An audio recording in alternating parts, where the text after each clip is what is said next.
Hello and welcome back to the podcast. I'm Michael, I'm Noah. and we are the Knights of Entertainment, a podcast covering your favorite and unknown movies, games, comic books, anime, and more weekly.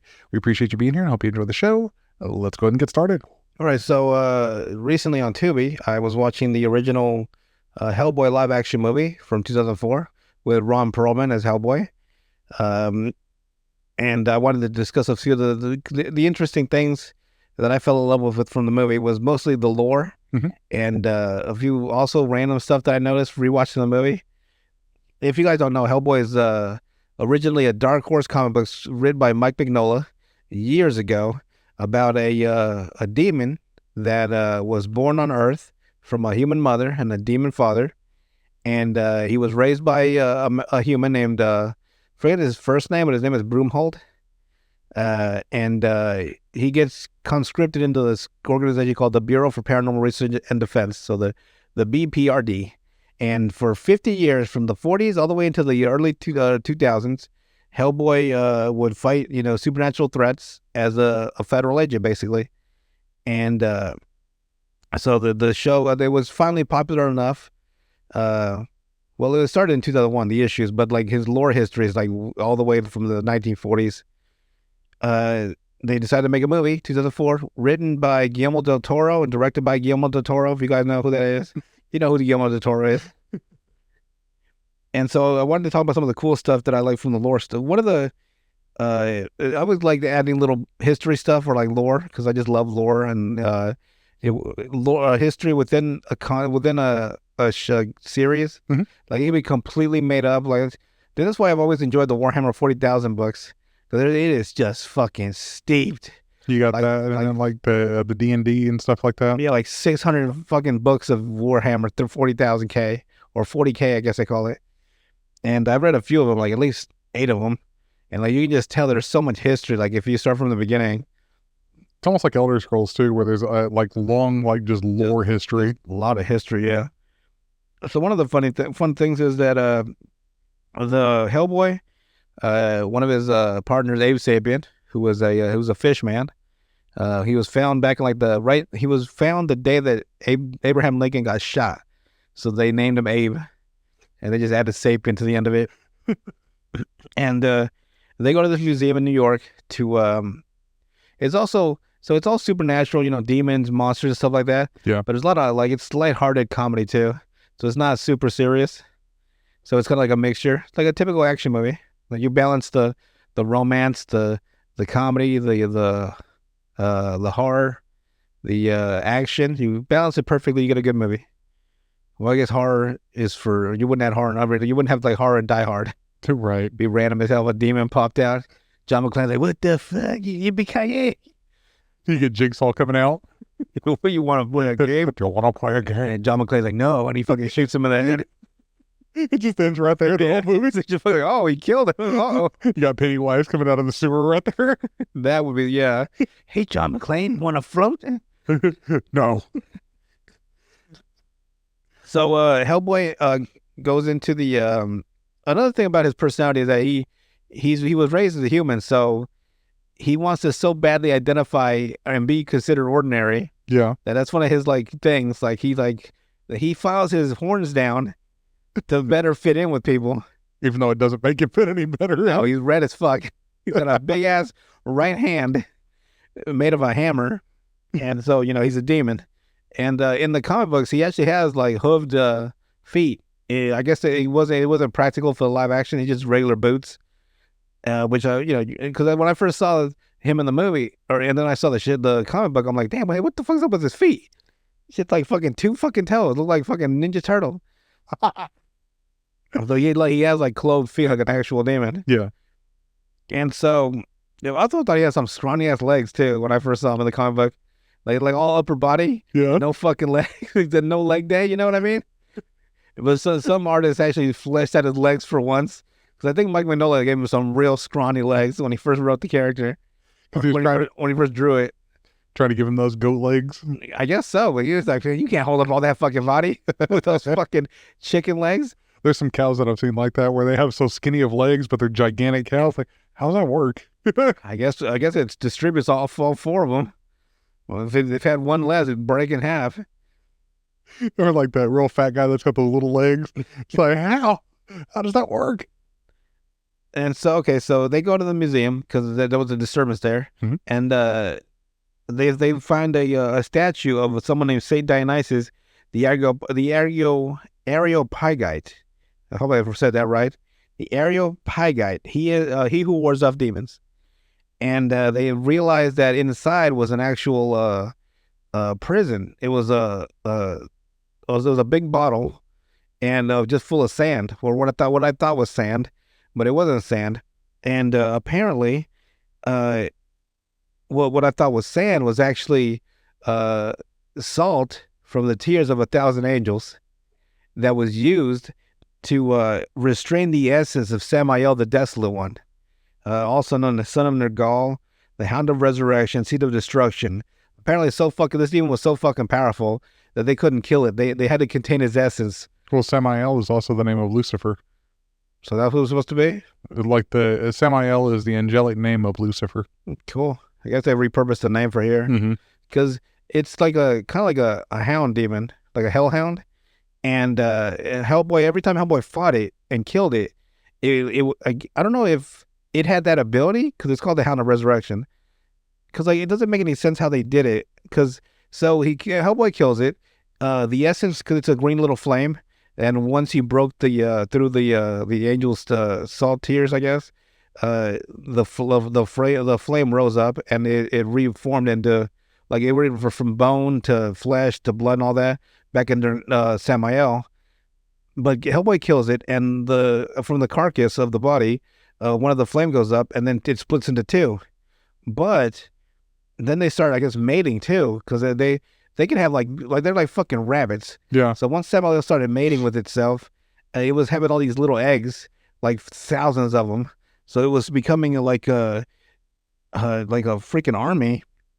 And so I'm thinking, so would that have happened had Hellboy not killed it and it contained it instead, or would it have been able to asexually reproduce?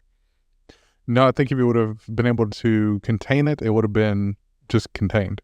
Just the one? Yeah. Because at the end of the movie, he was fighting like 50 of them. Because they found out that it was reproducing, and they realized how dangerous it was. Yeah. So they go back into the New York subway system, because it needs like a warm, damp, wet area. Because it's almost like aquatic too. Yeah. And so, because it can't handle fire.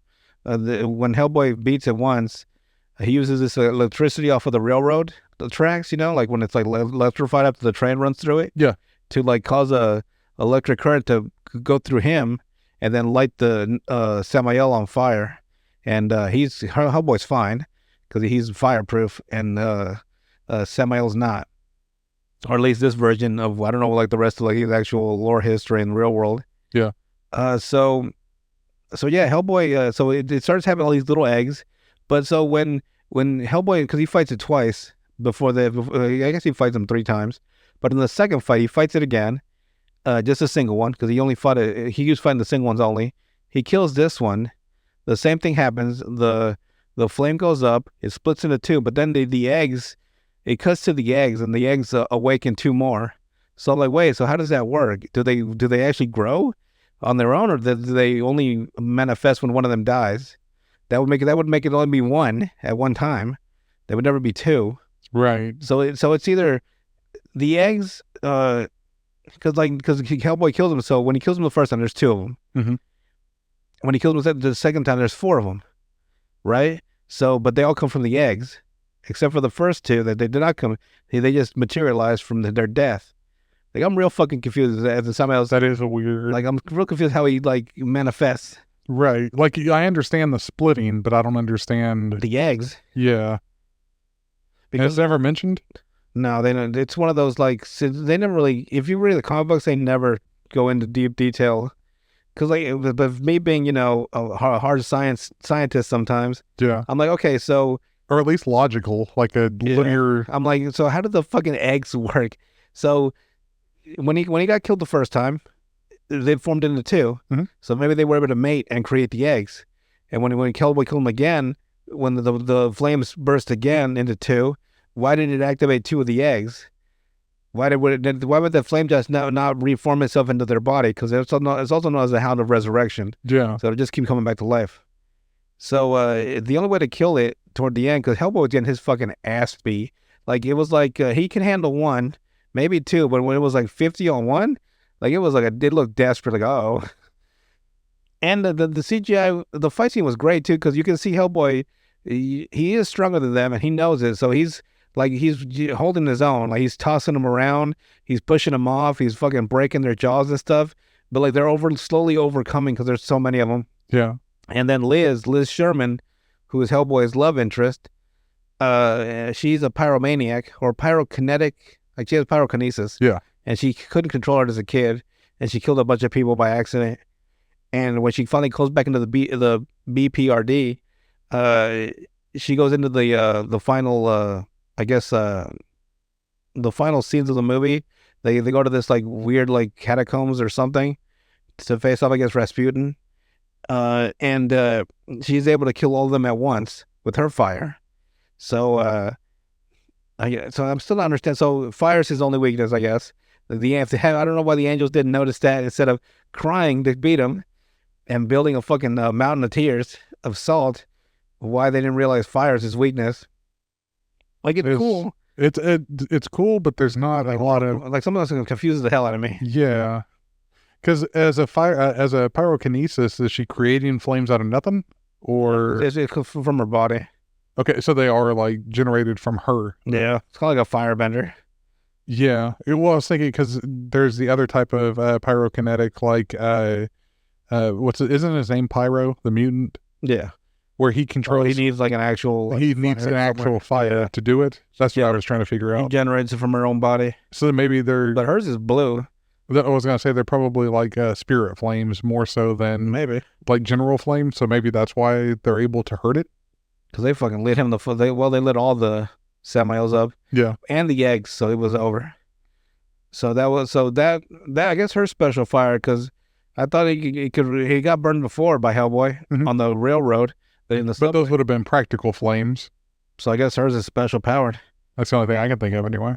Right. So another interesting thing is the Nazis were losing. This is the beginning of the movie.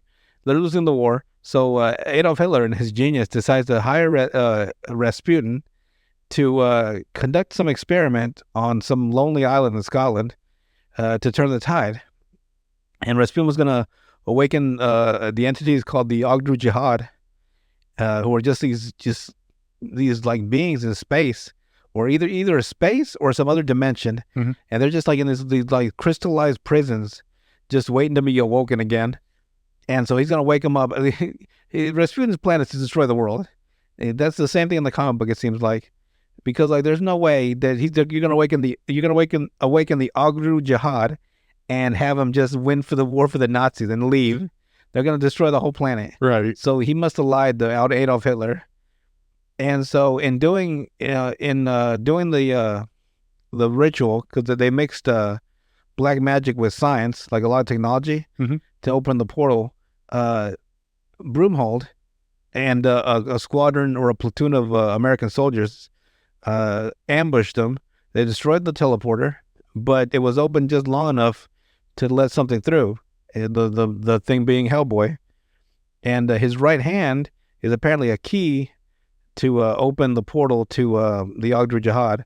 So I guess in this series, it's a little bit different than in the comic book. Yeah. And his real name is actually, what's Hellboy's real name? Anu Gunrama.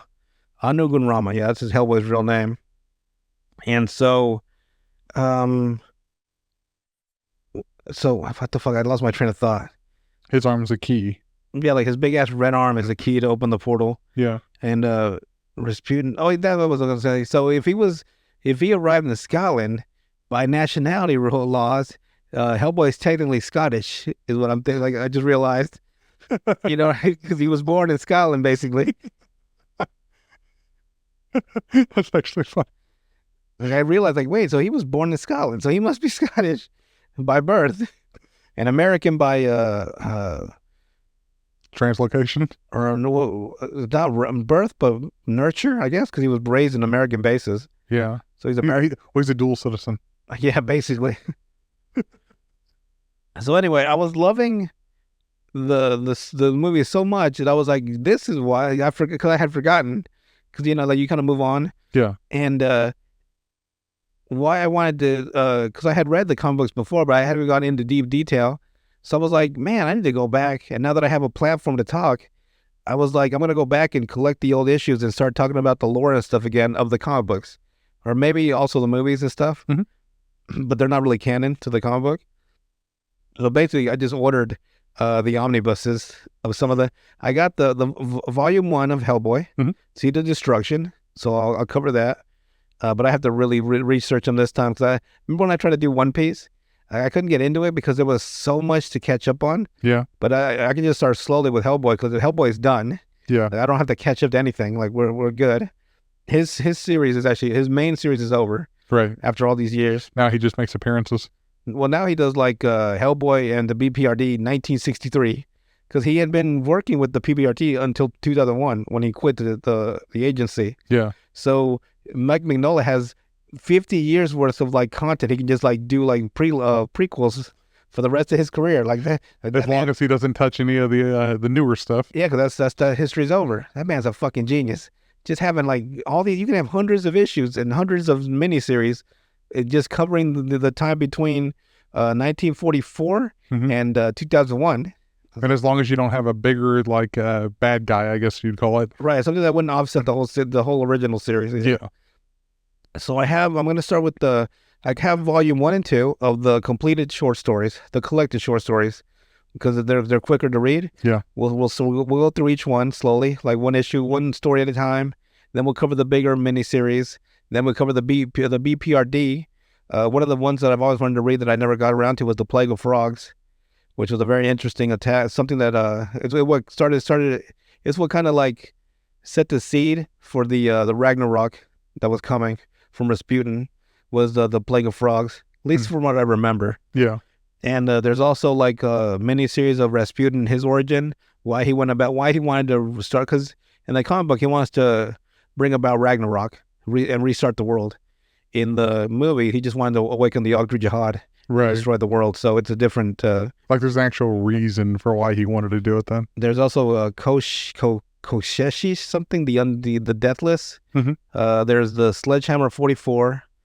There's the Hyborbian. There's a blade. There's also like sort of like a Excalibur sword.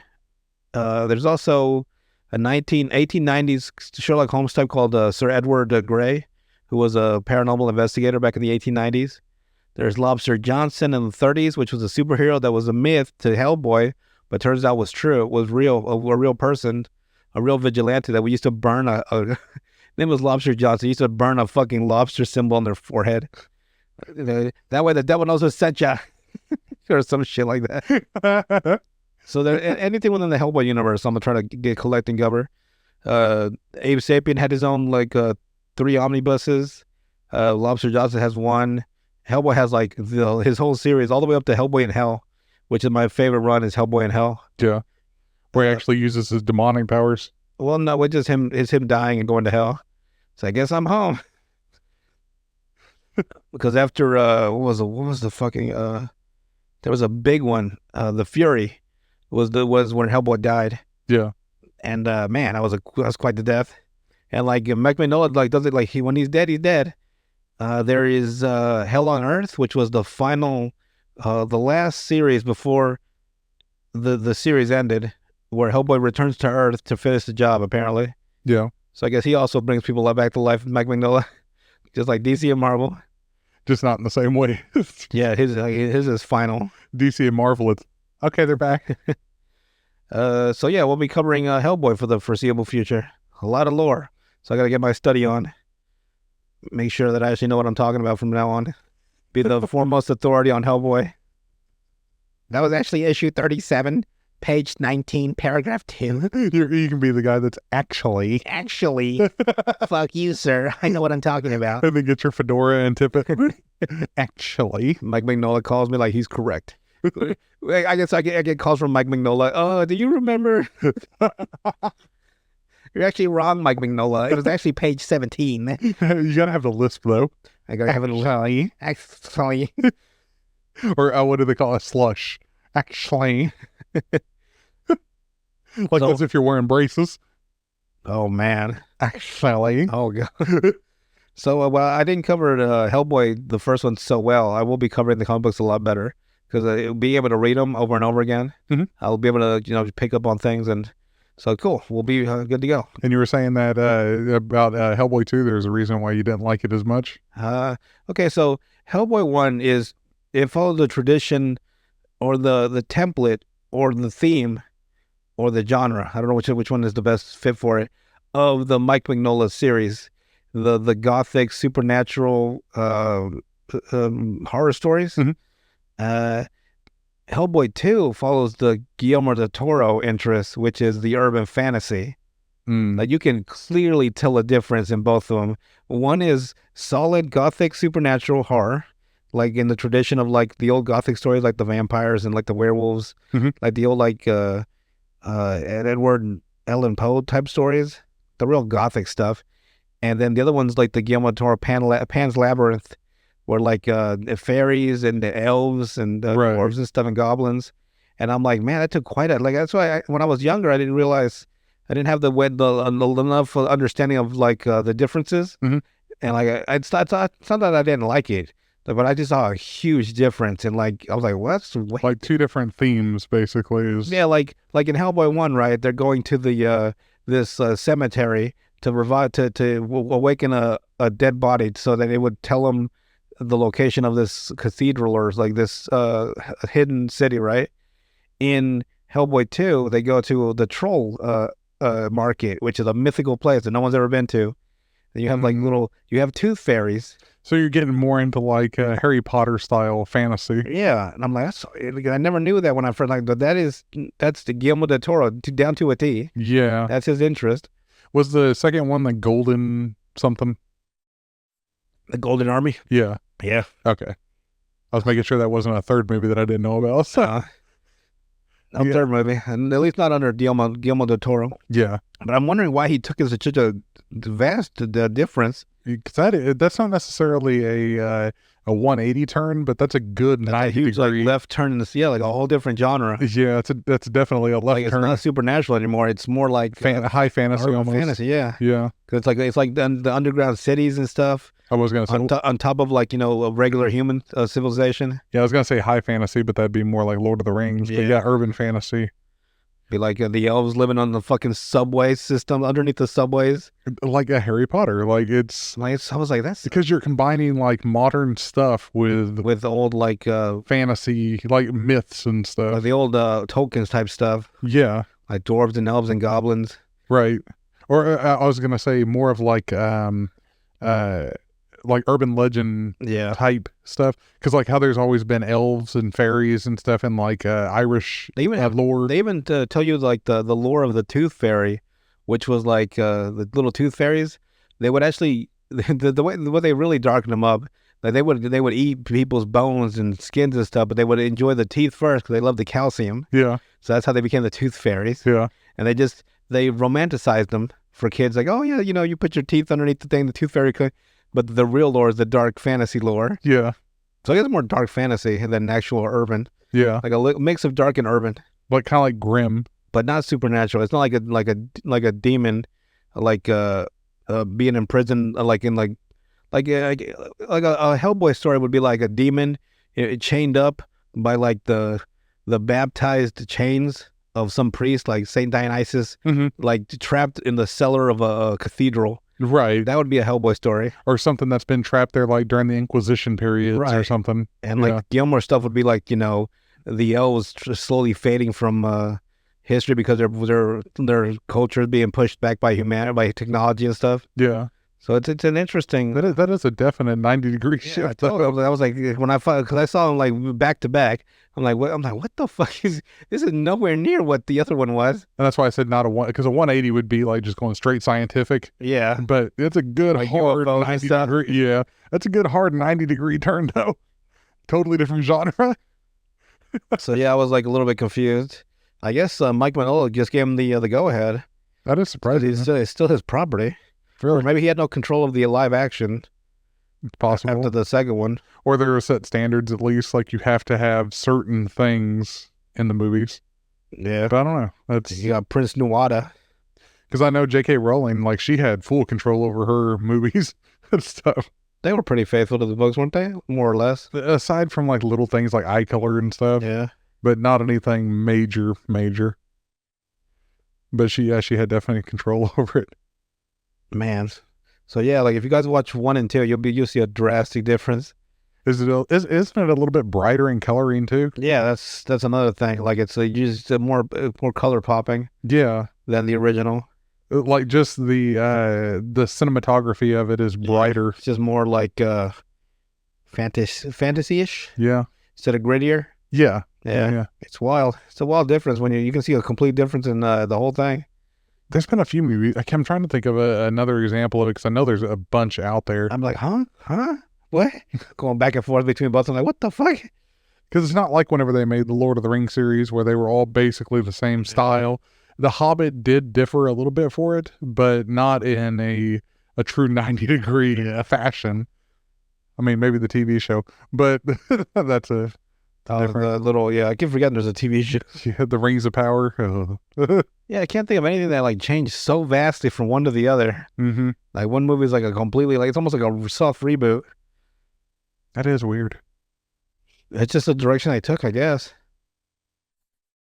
Yeah, I mean, Not to mention the third one was supposed to be something even stranger. really. I think his Hellboy's girlfriend from the first one, Liz, was pregnant, and then maybe they were supposed to be the Antichrist, the babies, or he was supposed to be the Antichrist. I can't remember what Hellboy was supposed to be. Yeah, it never got made though. The third one, no, it never got enough funding.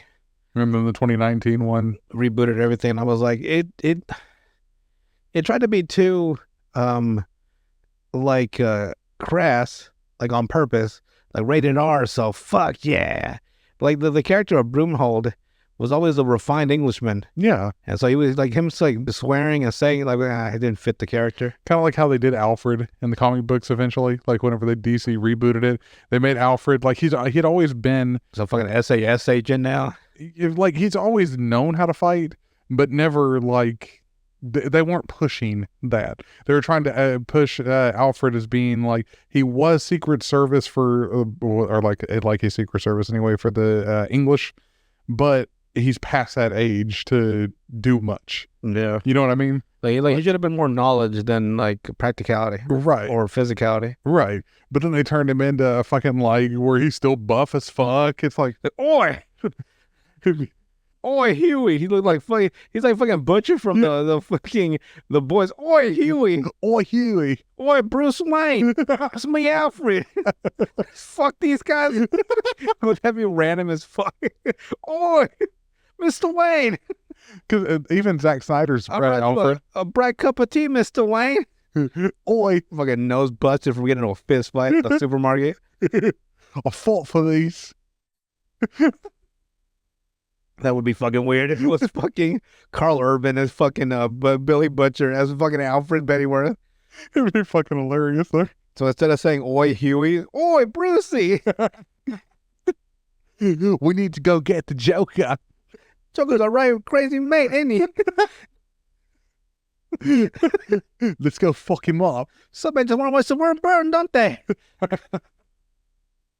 That would be so fucked up. It would be funny, but It would be fucking hilarious. Oi! like all the memes with the actor that plays Butcher, where it's like Lord of the Rings, where it goes to Oi, Gandalf! every character that he's played, he's just Yeah, just like because that just defined his career. That's his like it did. That's his like breakout role. Instead of oi Frodo. Oi, Frodo! You get that ring to the Mountain Mordor, don't you? But that's what he was known for before is Lord of the Rings. Right. Like everything else that he had played after that, it was always compared to the Lord of the Rings role. And now it's like, no, he's Billy Butcher. Billy Butcher. No matter what he does anymore now. So I love it though. That role, like that's just his role. He owned it, It did fit him very, very well. or he just fit that character to a T. They casted the role very well, though. Yeah, they did. Don't you worry, Huey, my boy. Like, what did he say? Don't you worry, Huey, my boy. Daddy's home. Don't you worry, Huey, my boy. I can't even say it fast enough. or slow enough. Don't you worry, Huey, me boy. Imagine if Daddy's home. Imagine if saying that to Bruce. I was doing that shit forever. I was like, Daddy's home. Don't you guys worry, Daddy's home. And everybody's like, "Oh God, again." He comes in and slaps Bruce on the shoulder. Don't you worry, Brucey boy, Daddy's home. Machine out my Just daddy. beats the hell out of the Joker. Boy, what you did to my boy? Well, there's that run where, like Alfred supposedly is the one that set up everybody. Set him up. Like he's the one that Made him all rich or something. will set everything up for Bruce Wayne to be Batman. Oh, Like where he's the one that created the Joker, the Riddler, and all of them because they were all friends of his. wasn't he like the one that was like? There was one where he was like dressing up as the Joker. Yeah, Oh yeah, okay. I remember kind it's of like what the vaguely fuck? remember that. Like that was the stupidest shit I have ever seen. You seen that new comic book about Batman, where he has that big ass fucking symbol, and it turned out to be an axe? Yeah, it is. It's that series I was telling you about where it's more grounded in Earth, but where Batman is he's a construction worker or something like that. Like, He is? Yeah, he's not even rich. What the fuck? Weird. Absolute Batman. Yeah, that's it. Yeah, And it's just an axe. yeah, and then Wouldn't a sledgehammer fit better if he was a fucking construction worker? Superman is grittier.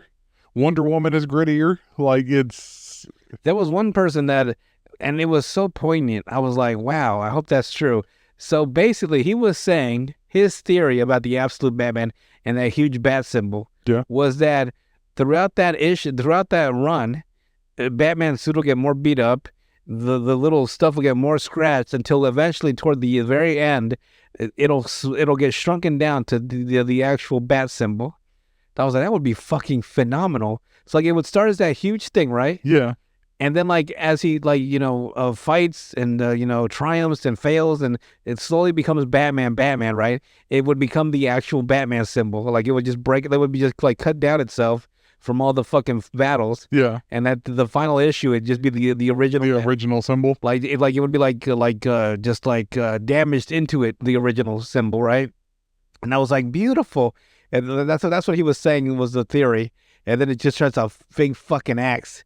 It's like, well, fuck, I fucked up my theory. Because that theory sounded better than what the shit actually turned out to be. A fucking axe on his fucking chest. Isn't that stupid? If I had read that as the writer, I'd be like, fuck, that's a good idea. Let's go ahead and make a few adjustments. Let's fix that so that turns into the actual bat symbol at the end. No. Let's do something really stupid. Because it does not look like the bat symbol at all, right? No, it don't. And so what he was saying, like, it sounded like it made sense, right? It would slowly morph into the symbol toward the end. I'd be like, it's beautiful. Like, so he becomes Batman. Yeah. Like, he's not Batman throughout the whole thing until the very end. Where he's just a vigilante that Right. And then, like, it just like, he gets cut down into Batman. But no, it's just a big ass axe. Well, he's like, he must have been so sad. It's like, oh, that was that takes some intelligence, right? To think of that. And he was like, because he's fucking read like fucking War and Peace, and he's like, it's gonna be beautiful, just like Moby Dick. Well, he's probably read a lot of Batman stories too. And he was just hoping, and then it was like, oh, that's not what I wanted. that's the dumbest shit I've ever seen in my fucking life. And then apparently Superman's not the Boy Scout Superman. No, He's like where he will kill people. nah, It's like that's not like the it's not whole. really a Superman No, the whole point of Superman is that he's held to a standard that nobody else holds. because it's Superman. Yeah, like it had always been a where Batman and Superman were the same people, just different sides of the coin. So Superman was the Boy Scout in his mentality and the way he treated people and the way he was like all bright and happy. And then Batman was the Boy Scout in the fact that he was always prepared, always had the equipment, knew how to do stuff, but they were the same like person almost, just different sides of the coin, the dark and the light side of it. Mm-hmm. Now it's like, they're both dark sides. It's cool. One kills him fast, and then one kills him really slow. What hit him with a fucking axe? And then you got Wonder Woman just want to be there. So I want to fight too, and she fucking shaved some dude's skull in. Well, she already did Maxwell Lord. Remember, she flipped his neck around and The way the panel looked like she fucking twisted it 3 or 4 times. I know. Because this shit looked like a fucking twisted as fuck. I'm like, god dang! How many times did you twist his fucking neck? she spun it once and it just spun. Like, I guess because the way, because you see it contort like around like a fucking spring, Yeah. and I'm like, that's spun at least twice. She didn't bend that neck one time. She spun it around a couple. She went like crank. He cranked that motherfucker crank twice or 3 times. Which is so fucked up. That's what it looked like to me when I saw it. Yeah, that's what it looked like to a lot of people. It's like, oh, oh, That or she fucking grabbed him by the head and just fucking kicked his shoulder and he just spun. Bah! And he just his neck just fucking started twisting. like a corkscrew. Yeah, just holds the head in place and spins the body with a kick. That'd be a horrible way to die, wouldn't it? A little bit. Hopefully it's quick. No one DC, he's fucking survived and he's just in a fucking hospital bed. Like, I'll get my revenge. Well, I think Maxwell Lord is alive still in the comics. Of course, they can't kill DC and Marvel comic characters. I know. It's like One Piece. It's impossible to kill him. You can't just let him die. No, he sure can't kill. I think he's only killed like 2 or 3 characters. Yeah. If I think about it right. Maybe more. I mean, even Fairy Tail killed off more than that. And Fairy Tail was not known for, like, if Fairy Tail is what, it's a good anime, but it's a friendship prevails over all type anime, where your enemies eventually become your allies type thing. Be dumb as hell.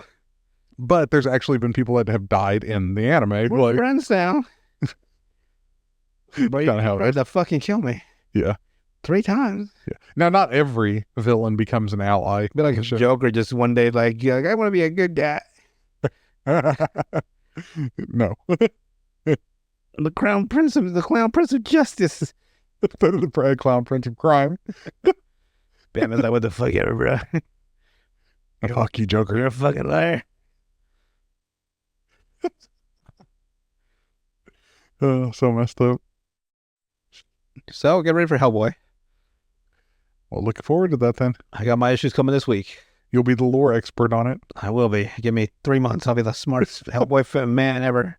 Be the strong. I was gonna say be the strongest Hellboy. But I'll be Hellboy. just get one of those. Get a cinder block and put it on your arm. It's like, what now? Start beating the shit out of people with it. It's just be random as hell. The Hammer of Justice knows no sex. Just whip out your dick. It's like, there's the hammer. Just fucking hit someone in the face with a fucking sledgehammer for no reason. Justice. I mean, Batman's got axes, so. Of all the weapons, too, an axe. For a character that's never killed anybody. I know. It's. I guess they're gonna try to do something with that. It's like freaking with Leonardo and the fucking blades. Yeah. Like, you know damn well Ninja Turtle killed some people. 2 fucking swords. Mostly with Raph also had the fucking the side. Yeah, I'm like, come on now. And with Raphael's anger, you know he stabbed somebody through the throat. You can't tell me Michelangelo didn't cave someone's skull in with those nunchucks. Yeah. Yeah, but they're like, oh shit. Oh my god. They fucking freak out like they're like 15. They kill somebody for the first time. They go back to Splinter's house. They don't say a word. It's like, how was you? How did it go, my sons? See, it's fine. Everything's fine. Yeah. Everything's good. Why, you got the rat just stroking his beard? No one's dead. Really? And they just drags the body out? What is Then that? who is this? Oh shit! They That would be fucked up.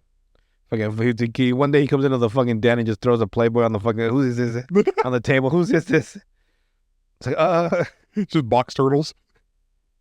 it's a fucking Playboy of Lola Rabbit.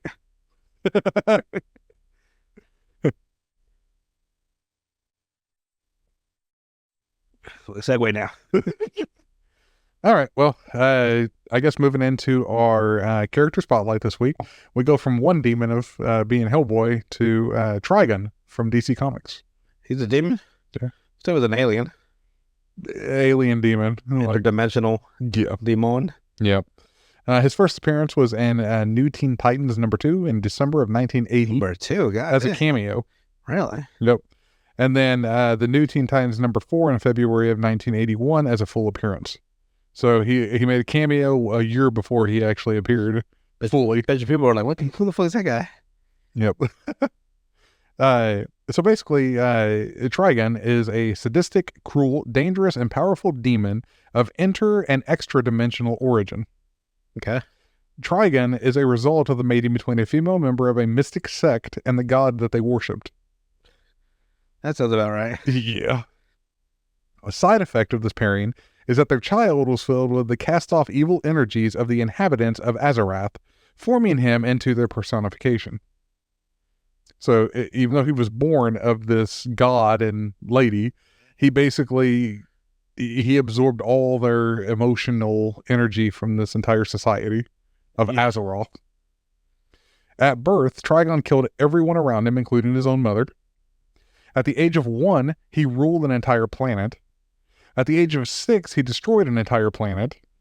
At the age of 30, he held dominion over millions of worlds in his dimension. At the age of 33, he retired. There is some confusion regarding the origins of Trigon, as he claims to have existed as formless energy since the beginning of his own universe, while the energies cast off by Azar and Azeroth simply allowed him to take physical form roughly 1,000 years before DC's present day. Okay. So he claims to have existed kind of like a unbodied entity, basically. Now he has a body, so Like you possess some random kid. right. Arella was a depressed woman who decided to join a cult known as the Church of Blood that was trying to summon Trigon. Where the ritual was performed, Trigon, disguised as a handsome male, emerged and married Arella. After making love, Arella discovered Trigon's true nature after seeing his true form. Trigon sends Arella back to Earth, and Arella is pregnant and at the brink of suicide when she is found by an extra-dimensional cult and is brought to Azarath, where she gives birth to their daughter Raven. He gets a fucking letter in the mail. Child support. What the He's like, what the fuck is this? The worst thing he's ever seen in existence? Bitch, I wore a condom. I throw this shit down. And it was an extra-dimensional one. The best kind. Extra lube. Raven is brought up to control her emotions to suppress the control and the demonic powers she inherited from Trigon. During this time, Trigon was aware of his daughter's whereabouts, but rarely intervened. I keep confusing Trigon with Trigun. Trigon? Yeah. Instead of Trigon? Yeah. Yeah. It's pretty close. I can't help it. Except whenever... Wild Stampede. Or what the fuck was his name? Yeah, I think he was the Wild Stampede. The deadliest villain ever. It was all because he was just clumsy as fuck the entire time. It wasn't because he actually tried to destroy stuff. Wasn't he actually like a badass though? Yeah, but he wasn't trying to destroy anything. It just happened. He also had a weird because it was supposed to be like a colony sent to a different planet to colonize, and they ended up on this desert planet by accident. Yeah. They never really expanded on that at all. No, they really didn't. It's an old Western fucking country, or planet they lived on from now on. So, well, we live in the desert. Everywhere, left and right. No explanation really about it. It was anime to have some random origin that's never touched on again. It probably does. Or in the manga, somewhere buried deep. It's like, this is how it all happened. It was a fucking, I swear, it was a colony, it was a space ship that crash landed on accident on this planet, and they never talked about no other planet. No other fucking ship ever came looking for him or anything. Like wherever they were going, the Earth is just somewhere out in the middle of nowhere. Yeah, it was a weird concept. But I never did explain that. Because I'm guessing in the writer's head, he couldn't conceptualize it on Earth, but he wanted it to be in the future, but he wanted it to be Old West. So the only way he could allow it is for it to be on different planets entirely. Yeah, you couldn't do it really with... At least in his head is what I'm saying. Yeah. I mean, they kind of did that with Fallout, where you have kind of a Western feel. New Vegas was immediately went straight back to cowboys. Yeah. That's our natural state. Cowboy. Go back to cowboy. The Wild West. No fucking pack animals arrived though. No. But you sure had to fucking walk everywhere. Cowboys. Without the donkeys. And no fucking horses or nothing. Cowboys. Red Dead Redemption without the horses. Basically, yeah. You the horses are everything. And a few technology pieces. Yeah. A lot, actually. Yeah. They had assault rifles and robots and all sorts of bullshit. Cowboys. And a cowboy hat. Go back to... That's our natural state, though. All right. except with the renegade monk named Juris, attempting to cast Raven as an infant into another dimension to avert her potential threat. Trigon struck him down at the moment of the deed and allowed the cult to keep her safe for the time being. Raven learned of Trigon's intentions to conquer the Earth and vowed to stop him. She initially approached the Justice League, but they refused her on the advice of Zatanna, who sensed her demonic parentage. So Zatanna's like, "Oh, fuck this. No, I'm good. I don't even want to fuck it. No." In desperation, she reformed the Teen Titans with several new members to fight her father. The team was eventually able to defeat Trigon and seal him into an interdimensional prison. However, Raven still had to fight her father's influence as he was not completely destroyed. Trigon eventually escaped and came to Earth, taking control of Raven and destroying Azarath in the process. The Titans came together and tried to fight Trigon, but were contaminated by his demonic influence and killed Raven. This allowed the souls of Azeroth to possess her and use her as a channel to kill Trigon. The demonic possession had been part of a plan to defeat Trigon, as the Titans would never have killed Raven on their own. Blasting him out of existence with a beam of purifying light, although Trigon was gone, his followers, led by Brother Blood, have tried to revive him several times. So wait, they destroyed him out of existence? Yeah. You know, the end of that panel should have been like, Raven should have been like, Trigon who? Yeah. And they just forgot about it. Never existed. Yeah, that's the whole point of not existing means not existing. Yeah. Or does they mean like him existing from this point on? I think from this point on. Okay, because I would have just been like Trigon. It would have been really cool though to do that though. Of course, because like I would make it to where like if even a fucking smattering of his essence or existence of his his belief is enough to germinate enough of his entity to start reforming. Yeah. So even if someone even even mentioned his whisper of his name, or you know what I mean. So like if you completely just take him from all of existence, so no one even knows he's real, or no belief in him at all. Right. Just kind of like taking the concept of American Gods. Yeah. So where take it completely off and like he's gone forever. Yeah. So her Trigon who would have been fucking the coldest line in DC Comics. But no, they can't do that. Hey DC, I'm available. All I do is write, mostly pornography. So we have the sons of Trigon, right?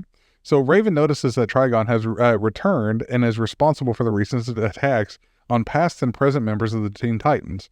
The cause of his resurrection from the dead has not been revealed, but the motive for his renewed attack is that a war with rival demons has spread Trigon's forces too thinly and left him desperately weak, which forces him to turn his focus on Earth in hopes of creating a new power base. So why would you try to? But you're fighting on another front. You can't. You're losing, right? Yes. So let me go to the one that's so densely popular with metahumans. Yeah. This will be the one that I can conquer.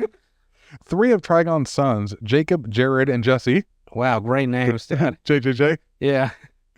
Play a significant. Or the fact that they're just regular human sounding names. Just the most human of everything. This is Jacob. Raven isn't even less human than these. It's very hers is an exotic name. Yeah. But fucking Jacob, Jesse, Jared. This is Jared. Last name Fogel. Recently out of prison. Trying to reform himself. See, it fit perfectly because he was born of a demon. They play a significant role in his return to life. The brothers can respectively induce the 7 deadly sins of wrath, lust, and envy in the others. They attempt to open the portal to Trigon's realm, but then betray their father and steal what little power he has left. This actually makes Trigon. I'm about to make him proud, doesn't it? Yeah. Yeah, it makes. They are my sons. Exactly. That's exactly what it is. This actually makes Trigon proud of them for proving to be just as evil as he is. He's like, I'm proud of you, son. As he holds their fucking dismembered head, I'm proud of you, son. You almost got me. You almost got me. Fucking throws it in the pile of other heads. You almost got me. The trio leave thinking that they have gained great power, and Trigon is left trapped in his realm. However, the 3 brothers then return and corrupt Raven, making her their ally. Eventually, they are defeated by Raven and the Titans. Then we have the New 52 version of Trigon. And you know how the new 52 always fucks stuff up. So Let's find out. it's been a thread throughout all of these. The new 52 does something stupid. They do quite the curve on these characters, for sure. Yes. So in September of 2011, the new 52 rebooted DC's continuity. In this new timeline, Trigon makes his post-Flashpoint debut in issue number 1 of The Phantom Stranger. In this incarnation, Trigon has an extra set of eyes, giving him 6 in total. So originally he didn't have 6. He has struck a bargain with the Stranger to return his offspring Raven, living under the assumed name of Rachel Roth, to him. In return, he pledges to spare Earth from his armies that were ready to search the Earth for her. Just wants to build a relationship with his daughter. Yeah. Make up for a lost time and just to see her. So his bargain is he won't destroy the Earth if he can just spend time with her. That'd be the funniest shit. They're at the coffee shop. He's like, "So you like your coffee?" And she wants to do nothing to do with him. It's like, "I'm just trying to be a good father. I know I've been absent for a millennia, A literal millennia.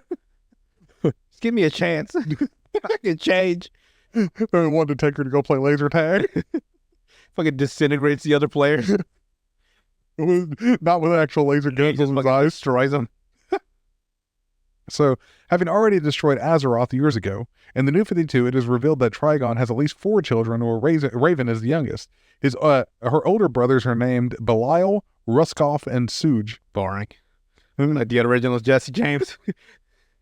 Jesse, Jacob, and Jared. They're all porn star names. Jenna Jameson.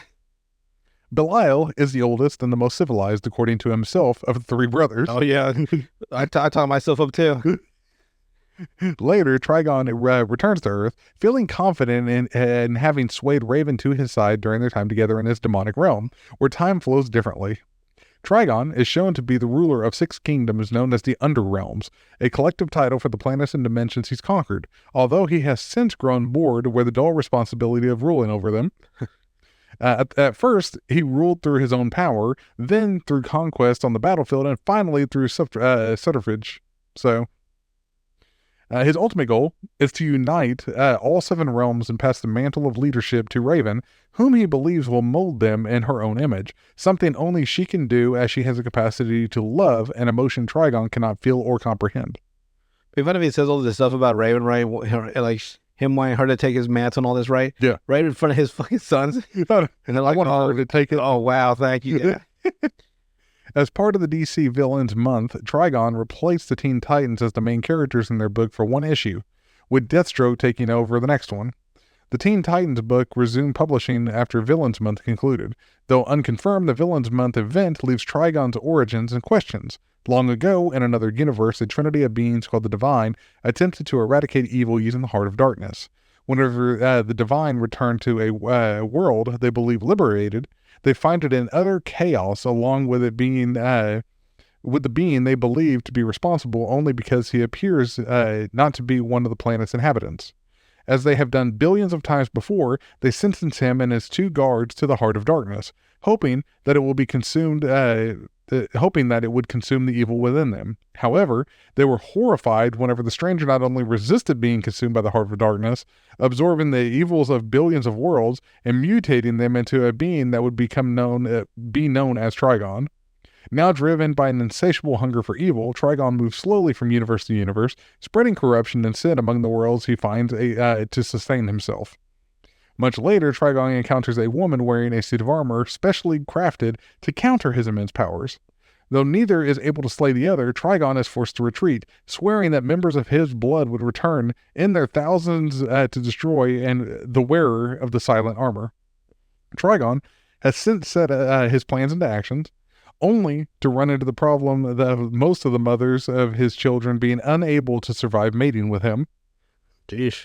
I know that could go into a so much darker area. Leaving Trigon with only 3 sons, all of whom he considers failures. You're not my daughter. You're all fucking useless. I'm like her. She's worth something. Then one day, he has brought a human woman from Earth, Arella, who gives him his first daughter, Raven, the most powerful of Trigon's children. And the conquest... My favorite daughter, by the way. Instead of you 3 pieces of shit. Just goes... They would be... They're just talking shit on all 3 of his sons day and night. And the reason why Trigon now targets Earth for conquest. And the really fucked up part is that during the DC Rebirth event, which is after the New 52, Did it say that in there? The really fucked up part? I'm adding the fucked up Okay. part. Trigon was killed by Bizarro. What? Killed? By Bizarro in the DC Rebirth. I can see that. Wait, went up his asshole, came out his mouth. Yeah, what the hell? Well, what's funny is that Trigon is one of the few that can actually go toe to toe with Darkseid, like a true essence Darkseid, not the one that Superman fights on a regular basis, but like the real the Godhead. Not to get these hands Darkseid. No, not that one. The actual Darkseid. His powers and abilities. So Trigon is one of the most powerful demonic beings in the DC universe. He possesses superhuman strength, speed, agility, reflexes, stamina, senses, durability, and intelligence. Trigon is strong enough to gut Ares, the god of war, and knock around the members of Superman's regime. Fast enough to keep up with the likes of Superman and the Flash, and is virtually impervious to most methods of attacks, having shrugged off attacks from the Teen Titans and reality warping imp Mr. Mxyzptlk. Can also fuck at a superhuman level, apparently. And form failures. Very useless children. He can fly, teleport himself and others to various locations, and even break through the barriers of other universes with enough power. His ability to belittle his 3 sons is astounding. He can break you down mentally too. These failures. I was like, because I can't. I'm not a parent, right? So I don't know how to do it. But like they would just those buttons, right? They would just hit you in that one spot. You're like, oh, I just devastate you for the rest of the week. It's like, oh, I got you be your sister, Raven. She's actually important. She's useful. His common methods of attacks are his energy and Hellfire blasts. His energy blasts are powerful enough to one-shot both the Teen Titans and the Justice League, and his Hellfire blasts were strong enough to burn Mr. Mxyzptlk, so fifth dimension imp. He also likes to attack his enemies with energy blasts fired from his eyes. He also attacks his son with snide comments every opportunity he can. He's also skilled using telekinesis, being able to catch be able to catch his friends all guard. Catches that doing dumb shit. Being able to use it on such a scale that he can manipulate the fundamental forces of the universe and distort the space-time continuum. He can additionally manipulate matter, transmute elements, and warp reality to the point where he's able to effortlessly turn the Earth and all its inhabitants into stone, bring people back to life as skeletons, and dissipate the atoms of his minion Simon through light while allowing him to remain conscious. He lacks the only thing he lacks is the ability to turn his sons into anything useful. That's his weakness. That's one weakness. Trigon can also create, summon, and materialize dark energy, shapeshift, and manipulate his size to become as tall as a skyscraper or as small as an average man. Being a demon, Trigon also has a habit of devouring souls, but has once devoured the souls of an entire universe on a massive scale. Also in the New 52, Trigon devoured the evil Heart of Darkness artifact, which causes him to be hungry for evil and allows him to grow stronger in the presence of evil energies, or beings by feeding on their evil. He's also a master of sorcery, being able to fire blasts of mystical eldritch energy at opponents, mind control thousands of beings, or break them down mentally.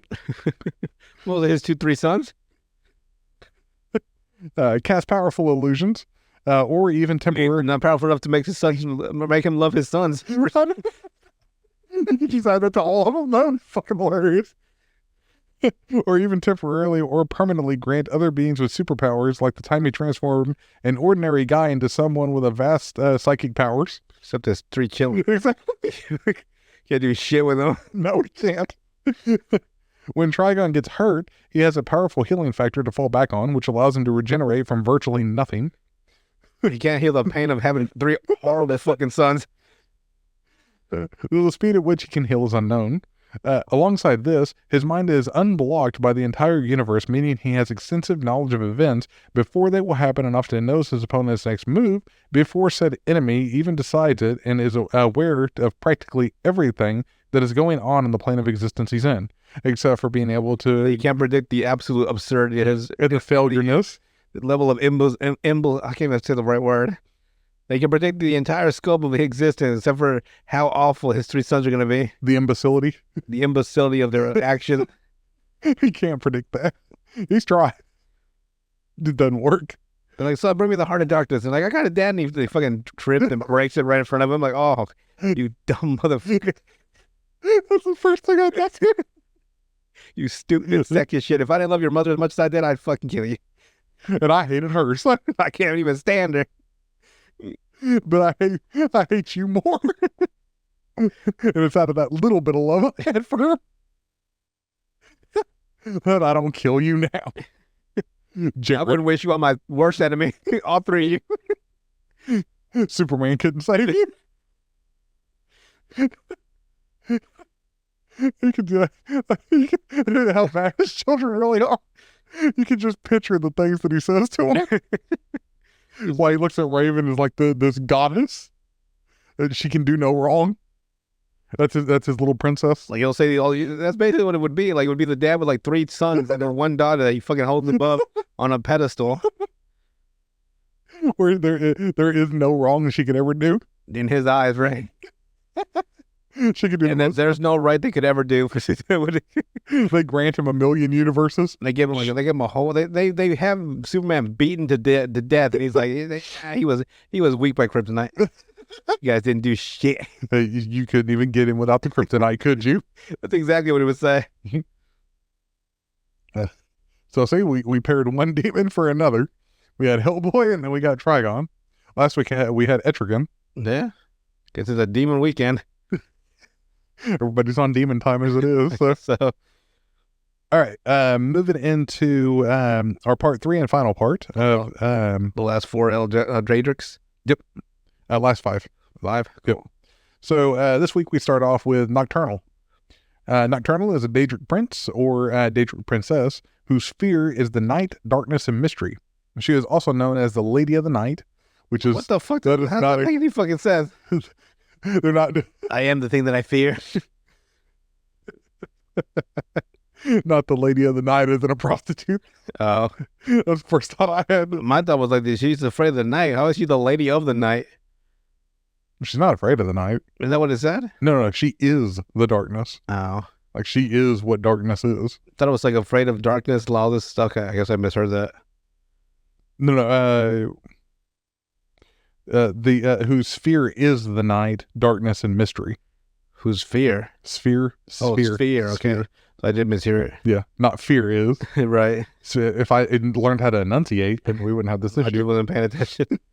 The Mistress of Shadows, the Unfathomable Mistress of Shadows, the Shadow Thief, the Unfathomable, the Empress of Murk, the Shadow Queen, the Shadowy Hag, while donning her cowl. They have to put that in. It's like that. Oh, donning her cowl. Otherwise, she's not a hag. Okay. The Lady of the Twilight, the Daughter of Twilight, the Lady of Shadows, the Mistress of Mystery, the Mother of Shadows, Lady Luck, the Night Mistress, the Prince of Night and Darkness, and the Saint of Suspicion. Ah, Lady Luck, you fickle bitch.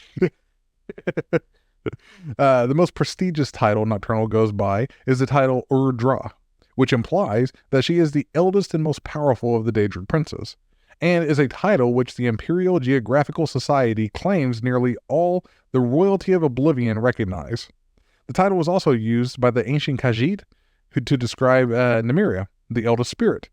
While this belief conflicts with Nocturnal's claim over the title, it does complement her claim that she is part of the original Void, in that she came from the black blood of the Dark Heart, or Lorca, which is a piece of the primal Void. Nocturnal herself claims that before Oblivion there was Nocturnal. Hermaeus Mora is similarly called Urdrea, who is the elder than Ada, is what his title means. So, yeah, the Ada, like before creation, basically. Nocturnal is associated with and often depicted alongside jet black ravens and crows, which are said to possess the ability to speak. Nocturnal's summoning day is the 3rd of Hearthfire. Although she may be summoned at any time at a shrine dedicated to her, Nocturnal's enemies are Eberron, which everybody apparently seems to still hate, Meridia, because Meridia is the light one, the Meridia's beacon. She's so annoying. Mehrunes Dagon, and Azura. She doesn't like any of them. Damn. But Nocturnal's also the one that's over the Thief's Guild. Yep. So like that, the gray cowl that you can wear, like that was hers. Okay. Then we have Periite, or Perite. Perite is one of the 7 Daedric princes that dwell within the realm of Oblivion as the Daedric Prince of Pestilence. His sphere of influence includes Task's natural order, not to be confused with the perfect order of Jyggalag, because Jyggalag is perfect order. This is natural order. Like, he's not trying to control shit the way Jyggalag is. Run. Yeah. Contamination and pestilence. Contamination. Perite. Herpes. It is. That's basically what it is. Perite's sphere is described as ordering the lowest orders of Oblivion. He is also known as the Daedra of Pestilence and Plague, the Taskmaster, The Taskmaster. the Blighted Lord, Figurine Father, the Lord of Infection and Pestilence, the Bringer of Disease and Pestilence, the Lord of Natural Order, the Master of Tasks, instead of the Taskmaster, The Taskmaster. and the Lord of Abundant Pus and Bountiful Vomit. Ew. You know what happened today at Oh, Lord. did I already tell you? No. So I get called at work to one of the aisles, and apparently I get there, and they never tell you what's going on until you get around the corner. Of course. But they're like, oh, this kid just threw up all over the toy section. And I'm Again? like, oh, man, I don't want to have to deal with vomit today. So I do my little neck. Here we go, like a fucking battlefield. And I go to get around the corner, and the mom's cleaning up the vomit. And she's just throwing it into a box. And I'm like, thank you, Jesus. And so I take the box, I throw it outside. They clean it up with disinfectant spray and all this stuff. Yeah. They wipe it down. So I'm like, oh, thank God. So I go back to the counter because it's busy. It's a busy day, and I help on the register. And the mom, and I guess it was 2 moms, and the kid come to my register, right? And I had gifted him. I had gifted him the disinfectant spray, or it's a spray bottle of like just chemicals, like multi-purpose cleaner, I guess. Yeah. And some paper towels they can have for cleaning up the mess. Yeah. Let him have it, and the kid just turns and throws up all over the front of my counter. And vomit number 2 that they have to clean up again. They got the cleaner, the paper towel already. Yeah, they had the multi-purpose cleaner. You gotta get the cleaner. You better take that kid to a damn hospital. I know, if he's thrown up that many times, like, And he's just going. He's just fucking spewing too. oh, How did he have so much left in him from the first one? That was a fucking chunk of stuff. oh. I thought you were past that, remember? Nope, You found out today? Nope. not yet. All chunky and white. Oh. Oh. Oh, that's even worse. Fucking hold. All right. Perite blesses his worshippers with diseases. And it's with herpes. Here's some crap. You know I love you. And is considered one of the more destructive princes. He is typically depicted as a green, 4-legged dragon, and often takes a form of one, with the likeness to Akatosh, which is the lead god, basically, within Skyrim and Elder Scrolls. It's an interesting choice, a dragon. Yeah, but he's trying to copy Akatosh, because Akatosh is the one that comes up in Oblivion, where The divines. yeah, the divine I think I read one. dragon. I think I read one of the books in Skyrim. Yeah, The divine religion. They're like, you join the church. I'm like, no, thank you. but Akatosh is like the one that actually fought Maroon's Dagon and Oblivion at the end of it. Like when you actually fight. Interesting. I gotta play Oblivion. Yep. Must be a cool battle scene to watch. And the graphics aren't as great as you would think, but yeah, But for the time, it must have been like, oh, I'm not. it was for the time, yes, because he's he literally like you summon the god. And again, GTA 4 came out, and that was like, these graphics are great. So Yeah. maybe they didn't do as well as they should have. Not for that anyway. Like for an RPG game, it was great. Like even Skyrim is like, Yeah, the graphics aren't, until you got the mods. all blocky and still. Yeah, They don't look that like realistic. But then you play The Witcher, and it's like, oh, these look nice. so with the likeness to Akatosh seen as some primordial and curious jest, Perite occasionally appears as a ghost apparition of a vermin such as skeevers. The coiling, snake-like dragon and the skeever are two of Perite's most sacred symbols. The Nordic goddess Kine, which is the one that you fix the tree for in Skyrim. That Chose the tree. yeah, where you get it to heal.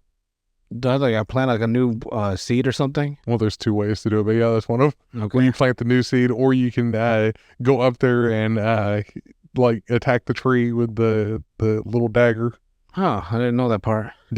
and you basically kill all the people in that cave Oh. because of it. But Kine is said to give Pyrite the souls of skeevers whenever they die. Pyrite is considered one of the weakest princes, though, which he doesn't know. Yeah. Next one we have up is Sanguine.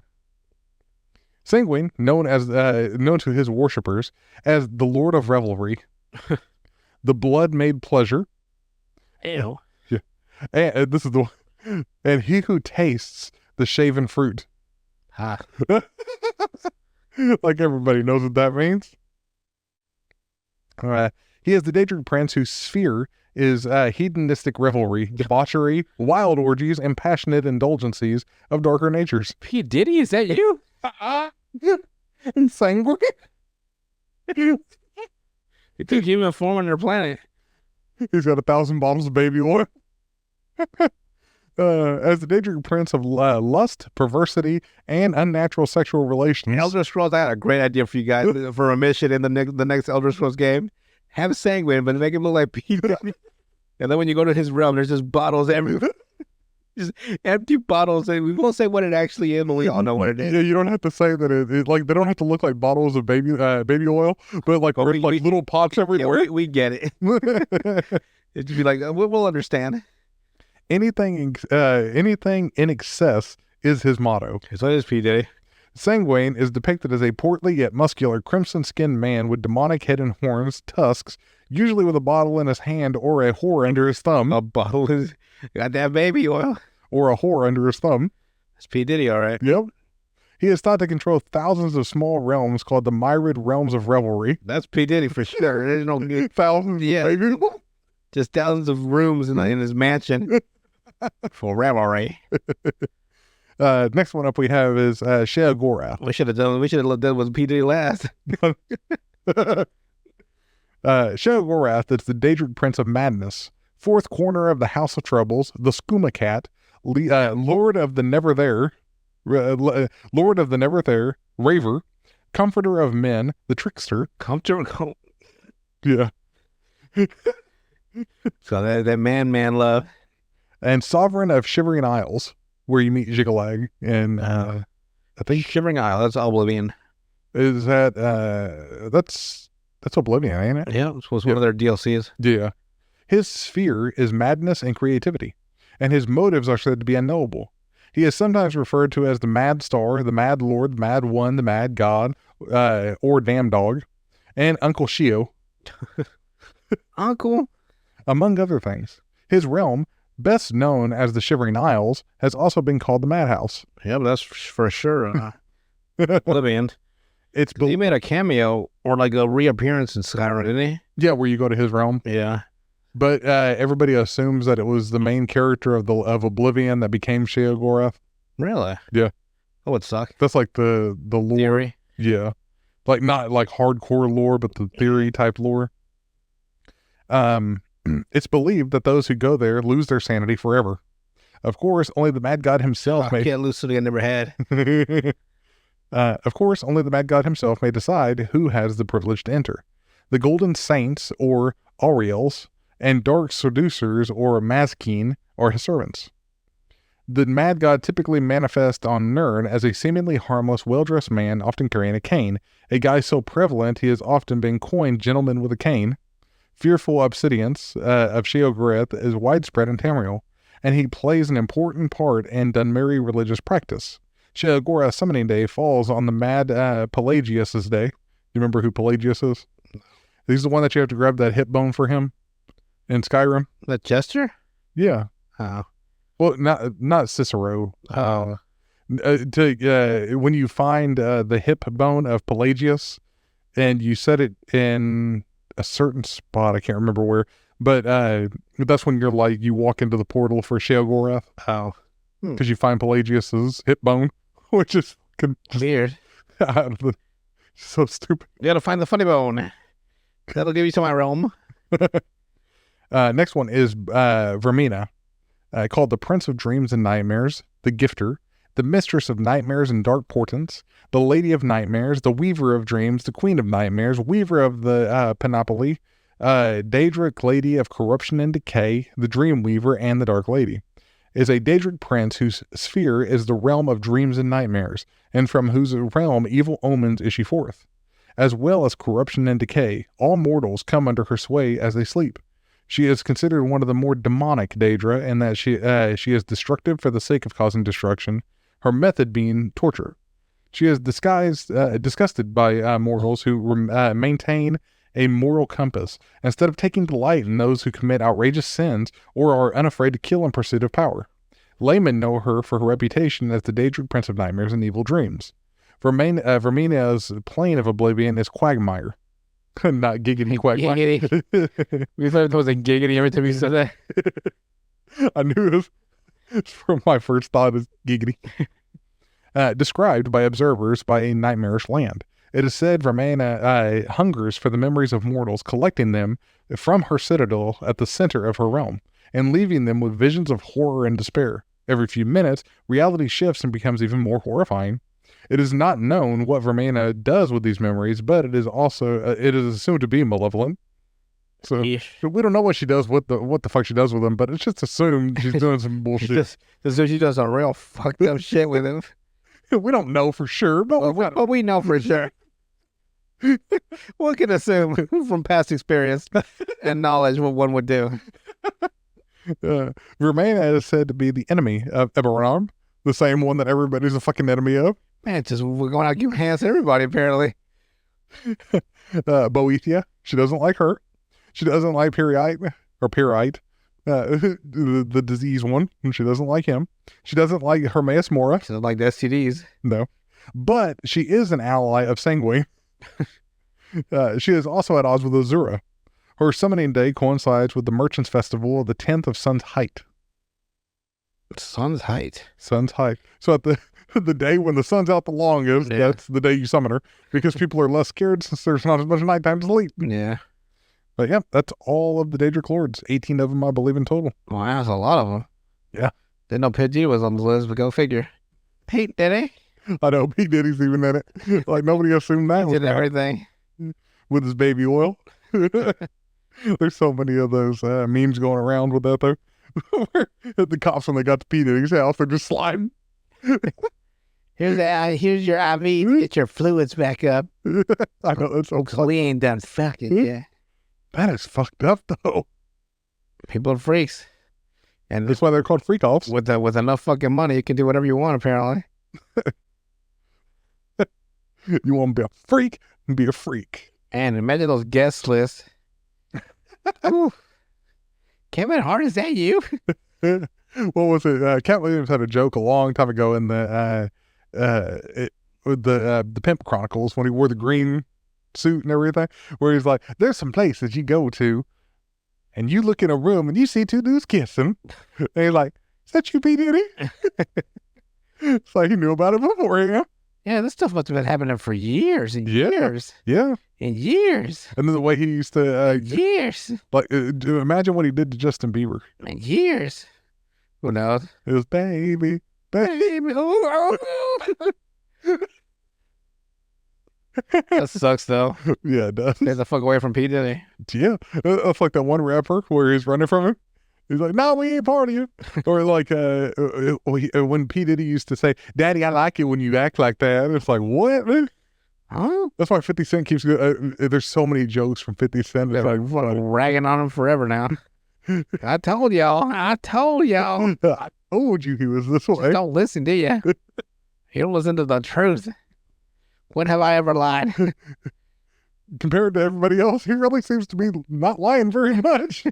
Just on taxes. Hey, man, don't we all? Exactly. All right, ready to move into some Reddit? Yeah. And I thought about it. I missed the opportunity to get a bunch of funny Reddit in there because the last episode number was 69. Was? Yeah. Damn, we made it to 69? 69 Reddit Insanities. Reddit Insanity. Yeah, we're up to number 70 today. I'm going to take a nap. First one is by Name About Potatoes. This person puts, I am definitely going to delete this later. I'm posting this under my anonymous account for a reason. Here we are, undeleted. I'm just hoping that maybe there are some other people here who've done something similar, or nurses that can tell me worse stories from their work to make me feel better about myself, or at least maybe a little mockery will turn this from being a humiliating story to a funny one. No. Today, I had an egg retrieval operation in the hospital as part of an egg donation.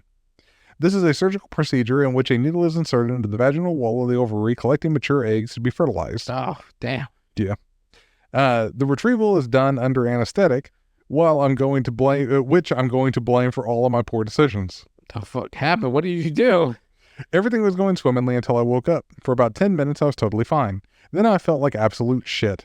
I've done this once before, but it didn't hurt this bad. It felt like period pain. Wait, I'm confused. They were the ones doing the...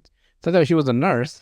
No. Or he was... I don't know. Wait, so she was getting the operation done to take the eggs out of her? Yes. Because she was donating eggs to a hospital. You only donate so many eggs, though. Apparently, they made it to where you can get 25.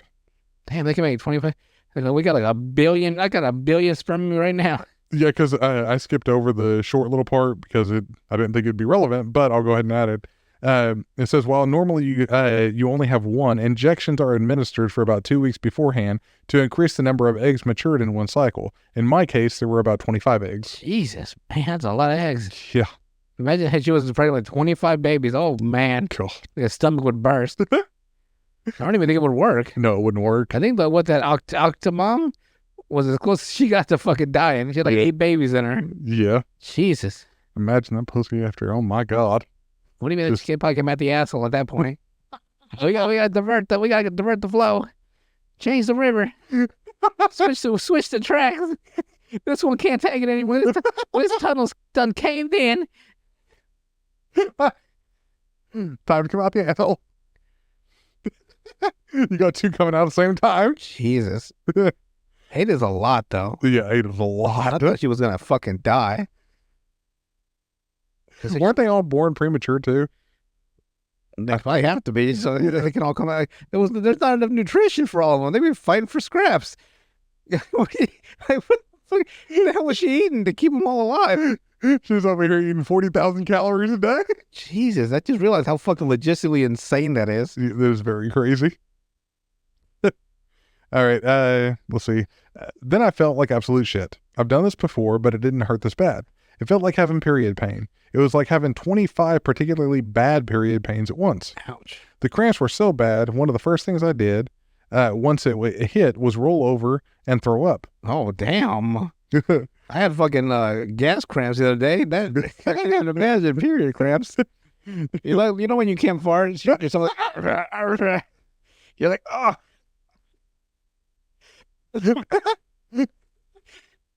That's funny that you're comparing it to. That's what I'm saying. Like, if that hurt, I can't even imagine period pain. Although my bubble gut.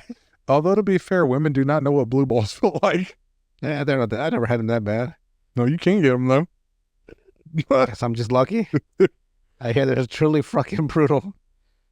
There was an IV in my left arm, so I didn't want to curl up onto my left side on top of it, and tried to curl up on my right, but that left my left arm in a very uncomfortable position too.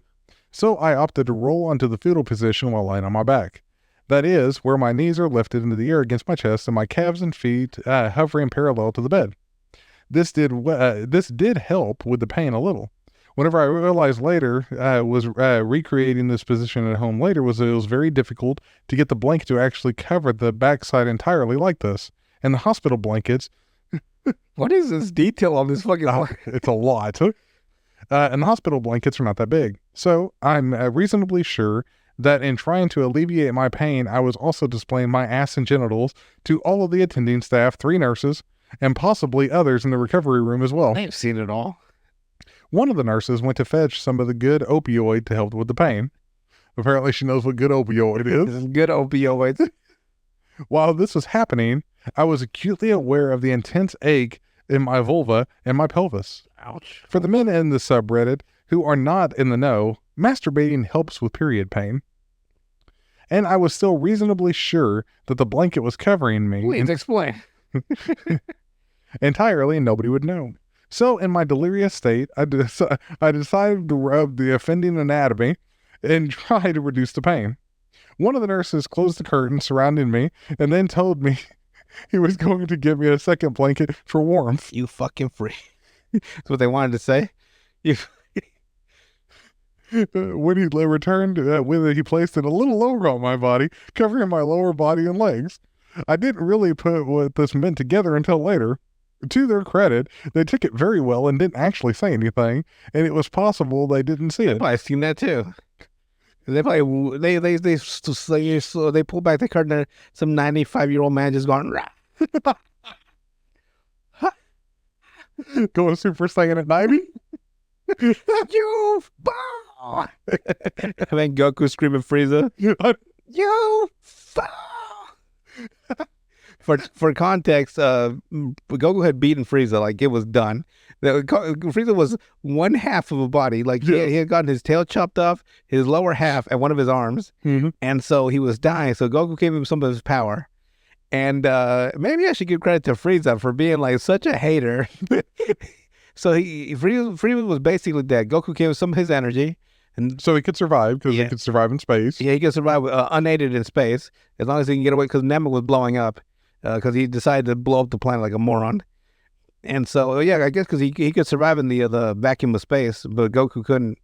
And so Goku dips, and Frieza gets up, and he's like, you can just see the level of racism.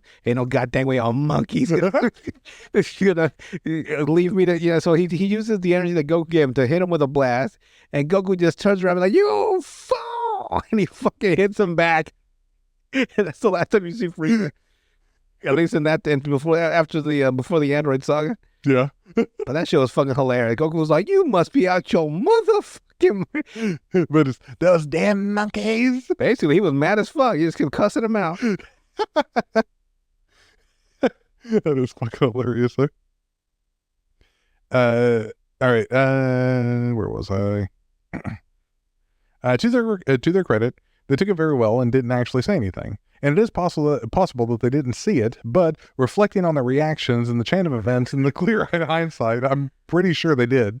To be fair, if any of them were present for the surgical procedure, they would have seen me while I was unconscious as well, but it's a different thing whenever I'm awake. Well, Jacking it on. Anyway, now that I'm recovering in bed at home, the pain has went away, but the embarrassment has only increased. At least I humiliated myself for a good cause, and I'll probably never see these people again. It'd be one of those, it doesn't matter if you never see them again. It'd be like 20 years later, like, you would just ruin your day one day. You're just walking down the street and you remember all the shit you've done. You're like, no! Well, such a fool. It's almost like you want to make a list of all the people you messed up with. Yeah. Random people and just trying to find them again. Like, I'm not really that person. And you just make it worse because they're like, what just go down the list like my name is Earl. Yeah, because basically, yeah. But of all the stuff you've done by accident that you try to like redeem yourself on, or some bad, like you said something the wrong way, and you realize it days later, or like years later, you're like, oh man. Oh, those do hit too. It's like, oh, yeah, they hit hard too at the worst time too. You'll be having a great day. It's like, remember when you did? Like, guess what, motherfucker? Get fucking punched in the gut by some memory. It hits hard. It's like, oh, you'll be laying in bed, be like, man, I got all my plans for tomorrow. Like, it's exactly. They're like whispers in your ear. Or it's like you're excited to go somewhere. It's like, remember the last time we went? It's like, oh. No, it would be like the random shit. Remember third grade, 1997. Stupid son of a bitch. And it'd be like no one would remember but you. Right. It's usually how it is too. It'd be like that movie Superbad. You ever seen Superbad? Mm-hmm. And freaking Jonah Hill's character is like, you remember he was telling David Frankel's character, like, remember when you pissed your pants? And he's like, that was in the third grade. Like, people don't forget. Jonah Hill is the memory reminding you, but other people wouldn't even care. Right. But yeah, they do hit pretty damn hard though. And it's always like, it usually has nothing to do what you're doing. Yeah. Like, you might just be, it's like, you know what? I've had a great day. Like, go home, get ready to eat some food and everything. It's like, remember that time you threw up in front of the whole class? Yeah. When you tried to do your public speaking? No, it'd be more like, remember that time when you Oh, oh no, no. Random. It starts just Devin. You're like 45 years old. You're like, no. So somehow it's gonna affect you now. Right. So you get a boner in the boardroom, and you're like, oh shit! They call you up to the fucking desk, and Daniel, can you please go up to the board and show us the next year's physical cycle? Like physical, yeah, I'll go up in sales. Can I just do it from my chair here? Get up there, Daniel, please. Then you get up with a fucking raging boner. Daniel, is that a boner you have right now? What the fuck, Daniel? And you wear khakis? You're just like, I'm just excited for the next fiscal year. And then the boss like, damn it, see this man right here? See how erect he is? This is what I want from all of you. Like, you rock fucking hard for this company.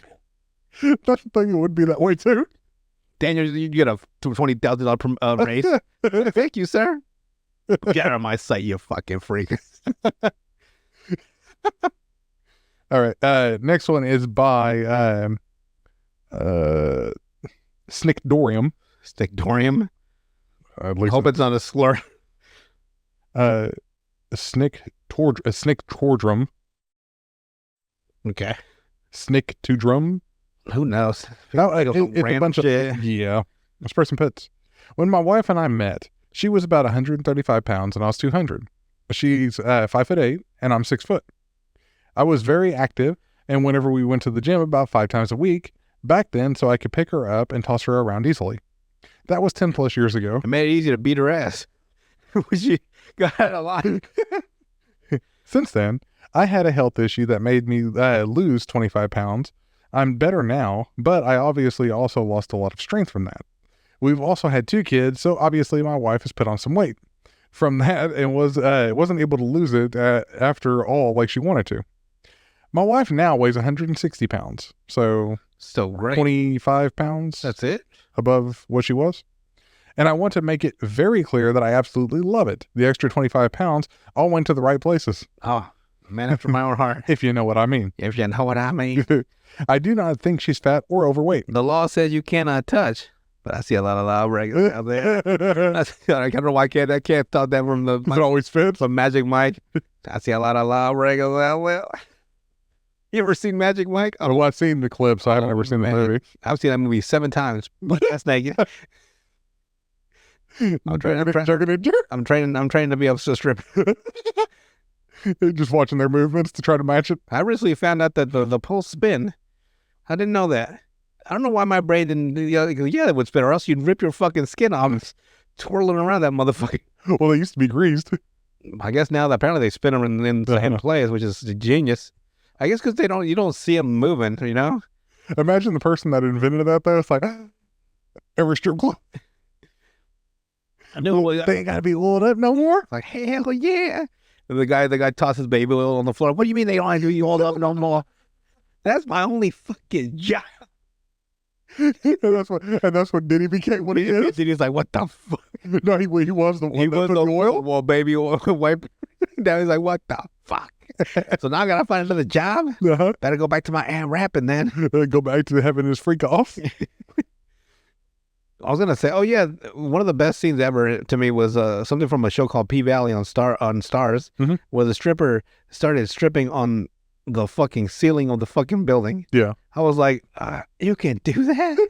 So she somehow lifted herself up to the ceiling and planted her feet on the ceiling and was twerking on the ceiling upside down. I'm like, that I gotta find that in real life. You got to find one that's actually physically able to do it, though. It's funny because like it showed the people in the crowd going fucking buck wild because it's a crazy scene to see, right? Yeah. But then it cuts to her, like in her inner monologue, trying to hold, like, that shit must be fucking brutal. It would be hard. And then it cuts back to them, and they're all, yeah, oh my god, and then it goes back to her like, oh fuck, I'm gonna fuck, break my fucking ass. That you won't be able to torque it no more. No more, fuck show. All right. So he puts, I do not think that she's fat or overweight. I've never said that or even joked about it. I think she's the sexiest woman alive. So earlier this year, The goddamn lie. Our youngest started school so we could finally have 100%. Dolly Parton, You know, you love your Dolly Parton. 99 years old. 99 years young. I think she's what, 77 or something like that? 78? Is she? Yeah. Susan Sarandon looks great too for her age. She's like 83. Actually, I don't know how old she is. But they didn't get a whole bunch of Botox. Or not Botox, but like facelift stuff. You know, like where it makes them look like a lizard? I think it just stretches her skin too much. It does. It looks unnatural. You can tell an unnatural face. What's funny is the people that get it don't think you can. They're like, I like being, huh? Just looks like that scene from where it puts the lotion on his skin, where he just wraps his face and skin. Would you? Oh, I got friend. It's so hard. And I'm like, all right, Buffalo Bill, calm the fuck down. Our youngest started school, so we finally had 100% alone time at home for the first time in years. Neither of us have family nearby. So we started messing around throughout the house, like just like we did before we had kids. But I noticed I couldn't lift, carry, or toss her the same way I did when we first met. Well, you better start working out, bro. That's a you problem. So I decided it's time to go hit the gym again, since it's been years and I only weighed 175 pounds. I've been working out for 6 months, gained 10 pounds already, and got a lot stronger. My wife noticed the muscle gain, and we started talking about working out, and she asked why I decided to start again out of nowhere. So, without thinking about how it sounds, I told her exactly why. Good job, bro. In my head, she's perfect, and me struggling to lift her is my problem, not hers. But obviously, she sees it differently. She's not super pissed or anything, but I can tell that she's a bit bummed out about it. She's a confident woman, and she'll be just fine in a day or two, but I should have worded it differently or just made up a different reason whenever she asked me. It's like, I went back to the gym to lift, you're fat. You know, that's what she heard. Probably, yeah. You fat bitch. Why he just meant that is like, I want to be able to lift you again because I don't have the strength to lift anything, really. Next one is by Naughty Neptune. Naughty Neptune, huh? And of course, they had to go out of their way to spell naughty in a different way. N-A-U-T-I. UTI. Jesus. It must have a UTI. I know.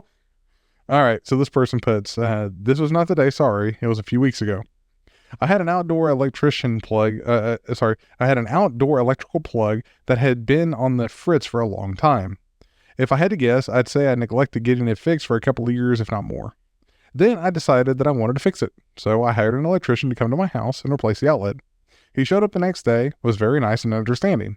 Generally, it wouldn't have required him to come into my home, but unfortunately... I wouldn't see an electrician going far in his career if he was a fucking asshole. Yeah. What are your fucking stupid fucking outlets at, you piece of shit?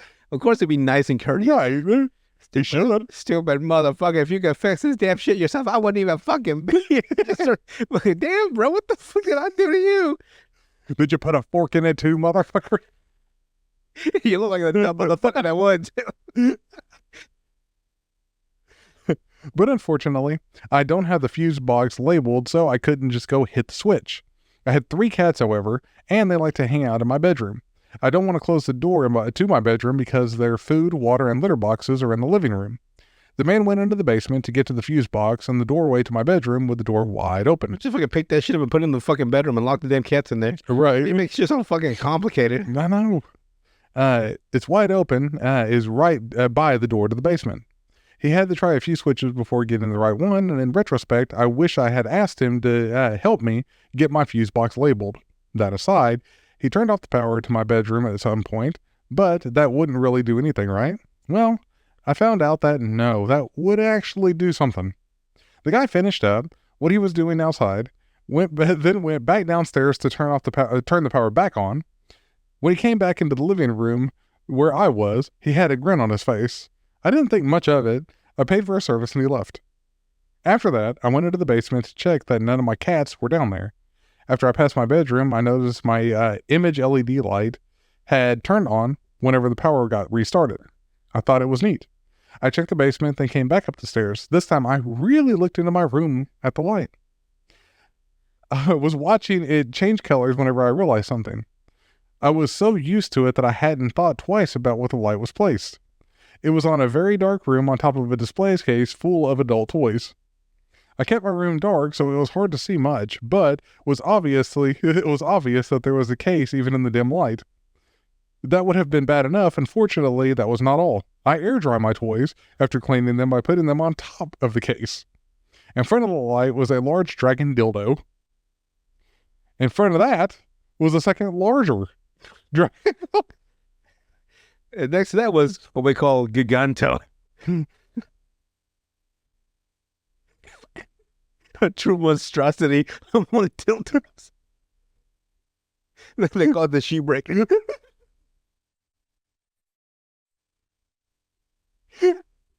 Only 3 made in existence. And I own 2 of them. Diddy owns the 3rd of them.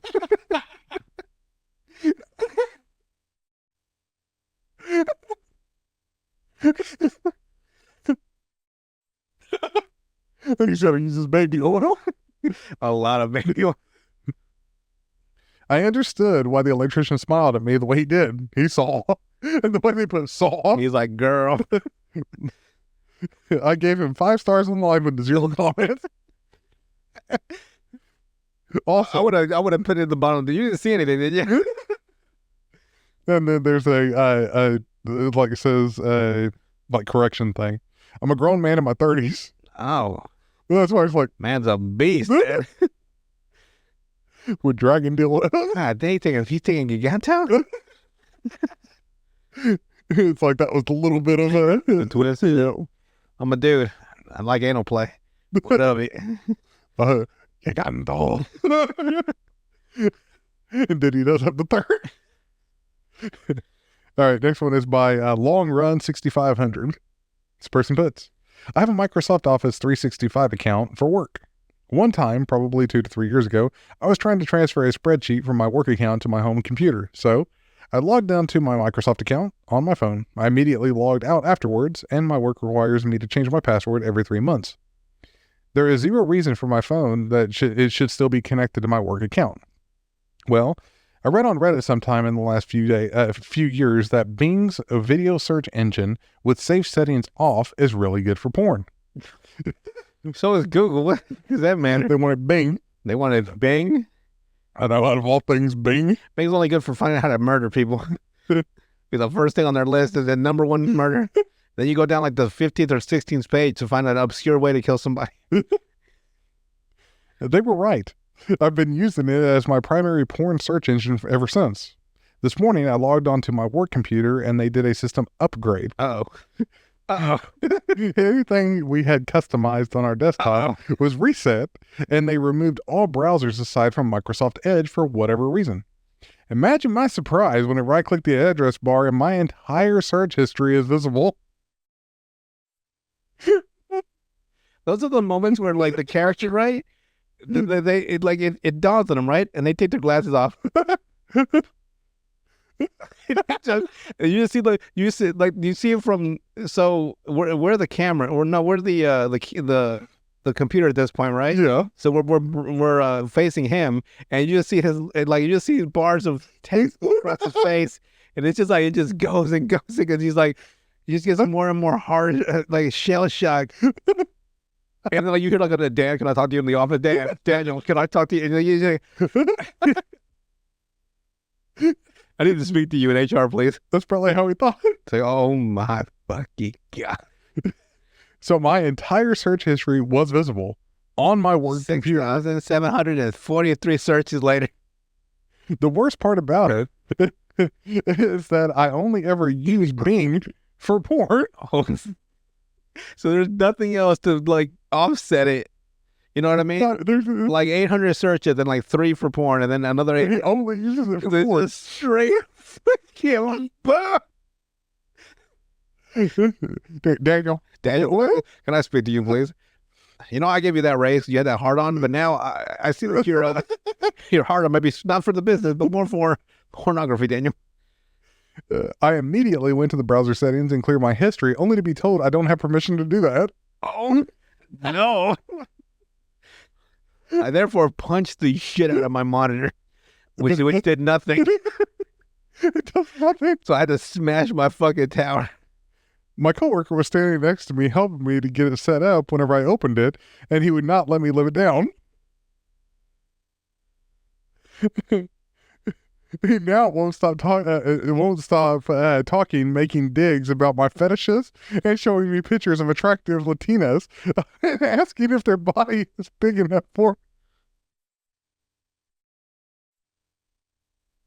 Can't even fathom the absolute fucking shame of having to go to work every day next to this motherfucker.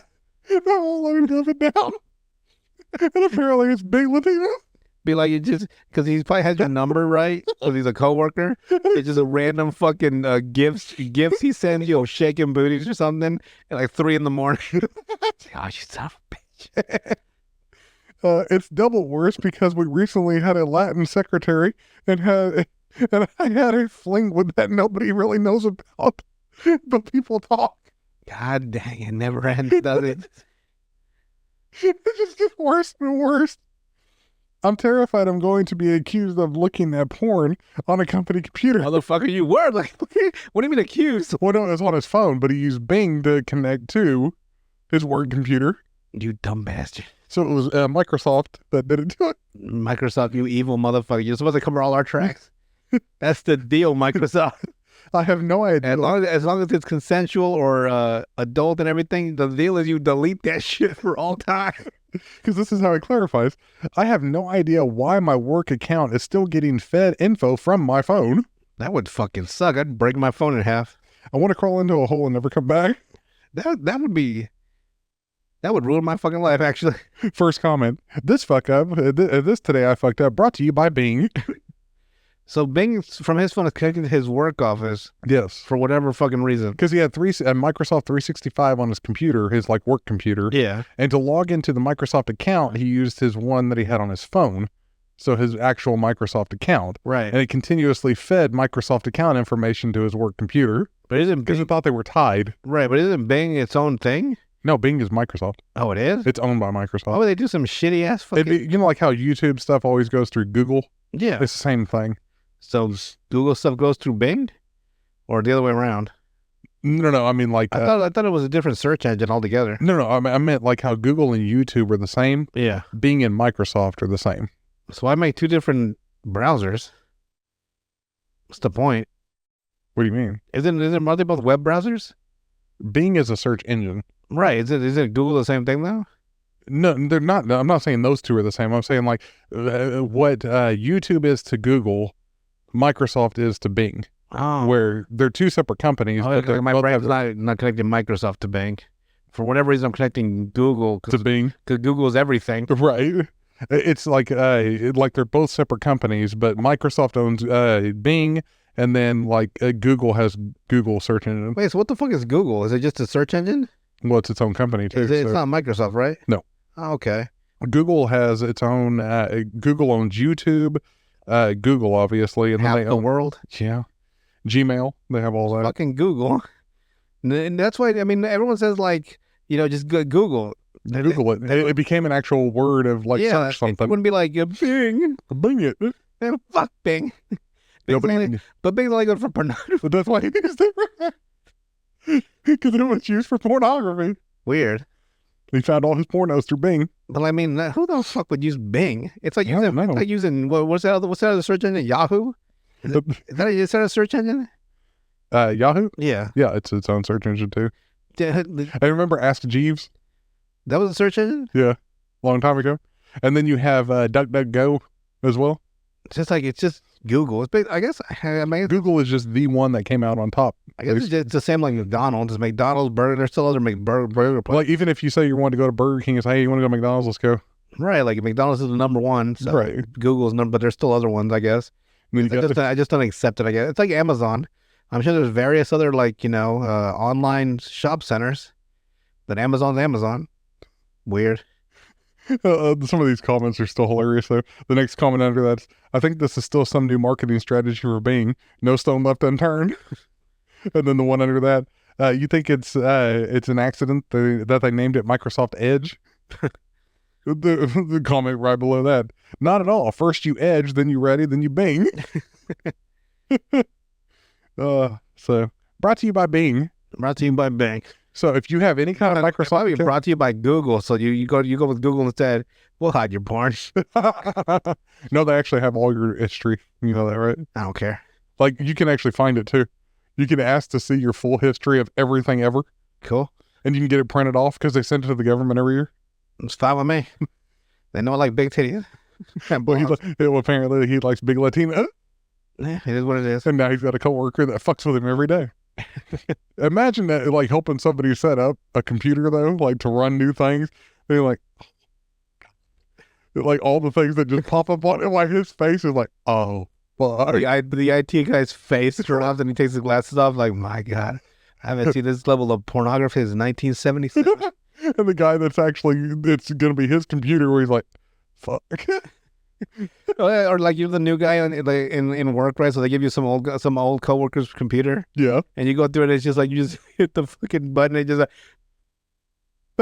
like oh my God. It's like one of the hacker scenes from like The Matrix or something. It's just lines of code. Like, oh Lord. All right. Next one is by Captain Planet. Simeon. Captain Simeon. This person puts. Still gotta watch the Planet of the Apes movies in order. Yeah. From the old 1969 one all the way down up to, That's a lot of movies too. it's only 4, 5, 6. Is it? Maybe it's less than 9. As a nerd, it's like, less than 9, I'll make it. I'll be fine. It's one Godfather. I know it's true. All right. This person puts, this happened about an hour ago. So I'm still awaiting the consequences. Nothing like a consequent awaitment Yeah. to leave a level of fucking anxiety in your soul that would crush you more than the actual consequences. But to be fair, this is just as a It's heads like up. when I go to the dentist. Every day before the dentist, I'm like, oh my God, they're going to fucking kill me on this one. That's just it. And then like I'm there and it's over. And I'm like, oh. Yeah. They didn't kill me. Just fucking kill me. If you're going to do it, just fucking do it. Because they got to put a camera down your fucking throat, right? No, do they? Once a year. No, not down your throat. Like it's in your mouth. Yeah. And like They make you gag on it. every foot. Because like they want you. It's like it's thick. It's fucking big as fuck. You can't make a mouth fucking sized one with a rubber ball that you bite down on. It's this fucking thick ass fucking piece of plastic. And like open wide, high, wider, high, wider, high. It's like my mouth don't open that wide. And they put it down your fucking mouth, like on one side of your fucking cheek. They make you bite down as hard as you can. You can. It's fucking big as fuck. And so on the first bite, it's fucking tiny. And then they put it closer to the opening of your mouth. So it's like left side, back, left side, front, right side, back, right side, front. And so like they got to take them once a year. So I had one on the 28th of August was my last dental appointment. And I'm just like, I always bite harder on the second one just to get it over with. The first one, I don't. It's just by nature, I guess. But man, I hate that shit. No, Then they do the cleaning right, and you know your teeth are strong when they fucking, you just fucking grind as hard as fuck on them. I'll be, then the rest of the day, you're just like playing with your teeth. Because it's fun after they clean them. And now apparently I'm a candidate for teeth bleaching because I haven't had cavities in like 3 years. I only had 1 or 2, and they took them out. I haven't had them since. So I got $150 for brighten some white ass teeth next time you see me. and then I wasn't even thinking about it. Like, oh man, what does that entail? Because when they did the fucking when they took my cavity out, right? Then I can't stand needles, right? So imagine people having a needle shoved into your fucking mouth, and like, oh man, they fucking hit me with the Novocaine. And I was just like, and they were, you know how bad it was. They were grinding the cavity down so low, right, that once it got to my actual nerve and not the cavity, I actually started to feel it. And I was like, I wonder how this would feel like without the fucking painkiller. yeah. Because it was starting to hurt with the painkiller. I was like, oh my fucking God. And I can smell the smoke too. I was like, ooh. Yeah, it's a weird smell too. Like it's a smell that you know when you smell it. But ever since then, they used that stuff that once they put it in a UV light, it hardens immediately. Like an epoxy stuff, yeah. Yeah, so my shit is fucking perfect now. Hopefully it never falls out. Something like, if I bite down hard, it hurts. But I guess it's just normal. Because it's pressing on the nerve. Yeah. It's like, oh, that hurt. Like, ow. But not like it's gonna break it. Right. It's just one of those things. Like if you bite hard on any of your teeth, it'd be like, oh, well, that fucking hurt. Yeah. That's true. And so, yeah, Moral of the story is get your teeth checked out every year or every 6 months like I do. And then Don't neglect your dental hygiene. and then do what I do and fucking fret for the whole week beforehand. And then you get there, nothing happens Yep. that you haven't had happen before. But man, what I'm saying is anxiety fucking kills. Yes, Worse than the actual consequence. it's true. And I'll give a heads up. This one was not the worst story in the world. I just thought it was a somewhat funny story. So, it's not like life-ending consequences. Right. This person puts, though, my wife got up early, very early this morning to make cinnamon rolls for a friend who was visiting us and left this morning. There were leftovers, and she told me that they were in the kitchen if I wanted any. After waking, I went to the kitchen and grabbed a roll, tossed it in the toaster to rewarm it, then opened the fridge to grab some of the cream cheese icing she made. The last time she did, I had mentioned the recipe was a little too cream cheesy, so she tried a different recipe this time. There it was, in a glass measuring cup on top of the shelf. At this point, it was cold and hard to spread, so I popped out a few tablespoons and put it into the hot roll and let it soften and then spread it around. I sat down. Technician over here. I know. I sat down on my work computer and at my let's see. I sat down on my work computer and at my roll, I think it was supposed to be and ate my roll, but they put and at my roll. 8 is, I'm assuming, what it's supposed to be. While checking emails and messages. That makes sense now with the rest of the context. Yeah, that's why it's like you left off a letter. But okay.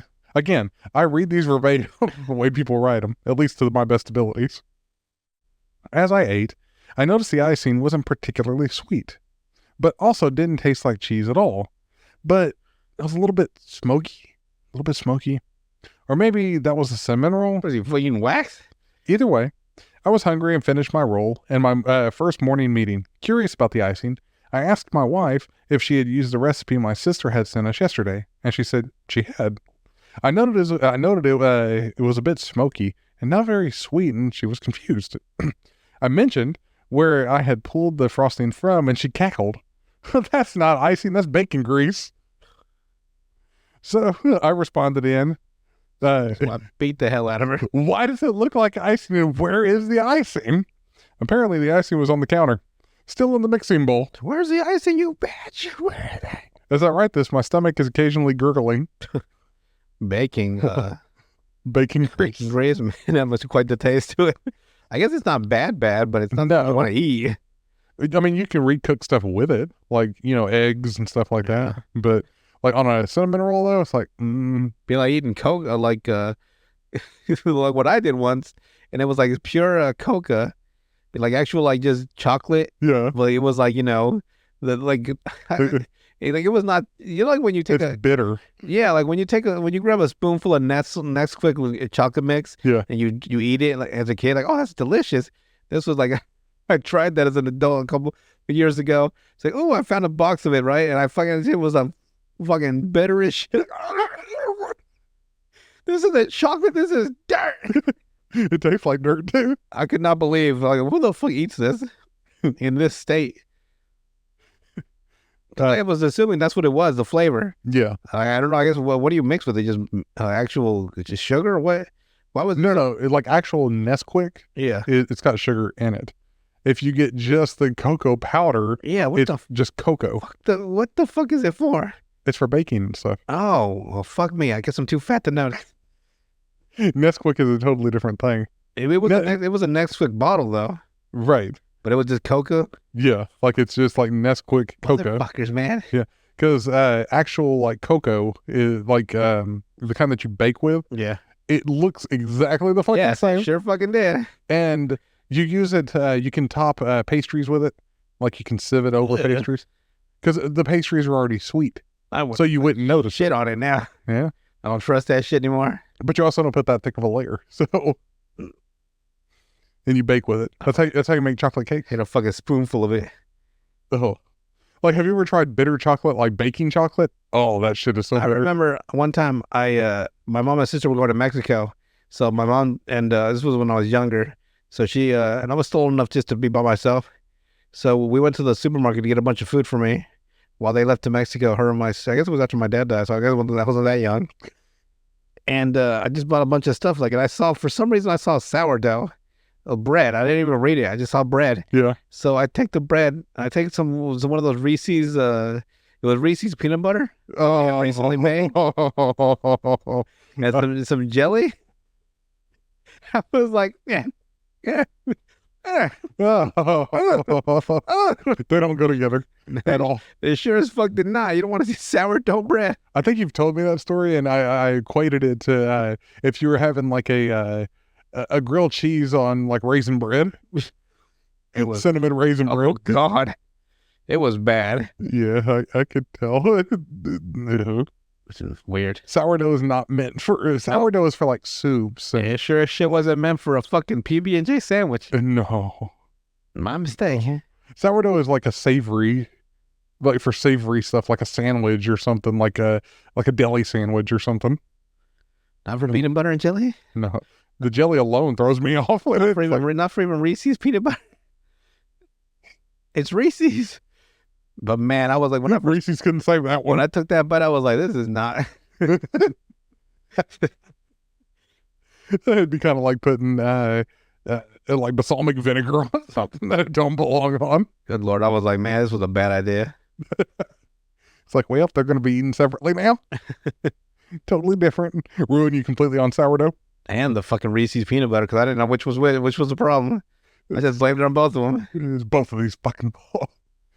All right, so he says that his stomach is gurgling like a thunderstorm on the horizon, and my wife is shaming me to her sisters and mine, and everyone else she can get a hold of. I expect in a few hours, grease lightning will be shooting out my ass, and my wife will be laughing outside the door. I'll die steadfast in my belief that bacon grease looks just like icing, and honestly didn't taste half bad on a cinnamon roll. Oh, I mean, bacon, they make like bacon, egg, and cheese sandwiches on different things too. So, of course, it wouldn't taste the worst thing in the world, but like they even make breakfast sandwiches out of donuts now. Like I sure fucking do. So like that's not the worst thing I've ever seen. This one's just depressing. It's today I fucked up though from Sad Internet 9771.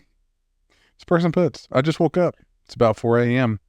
I was drinking while my wife was at work.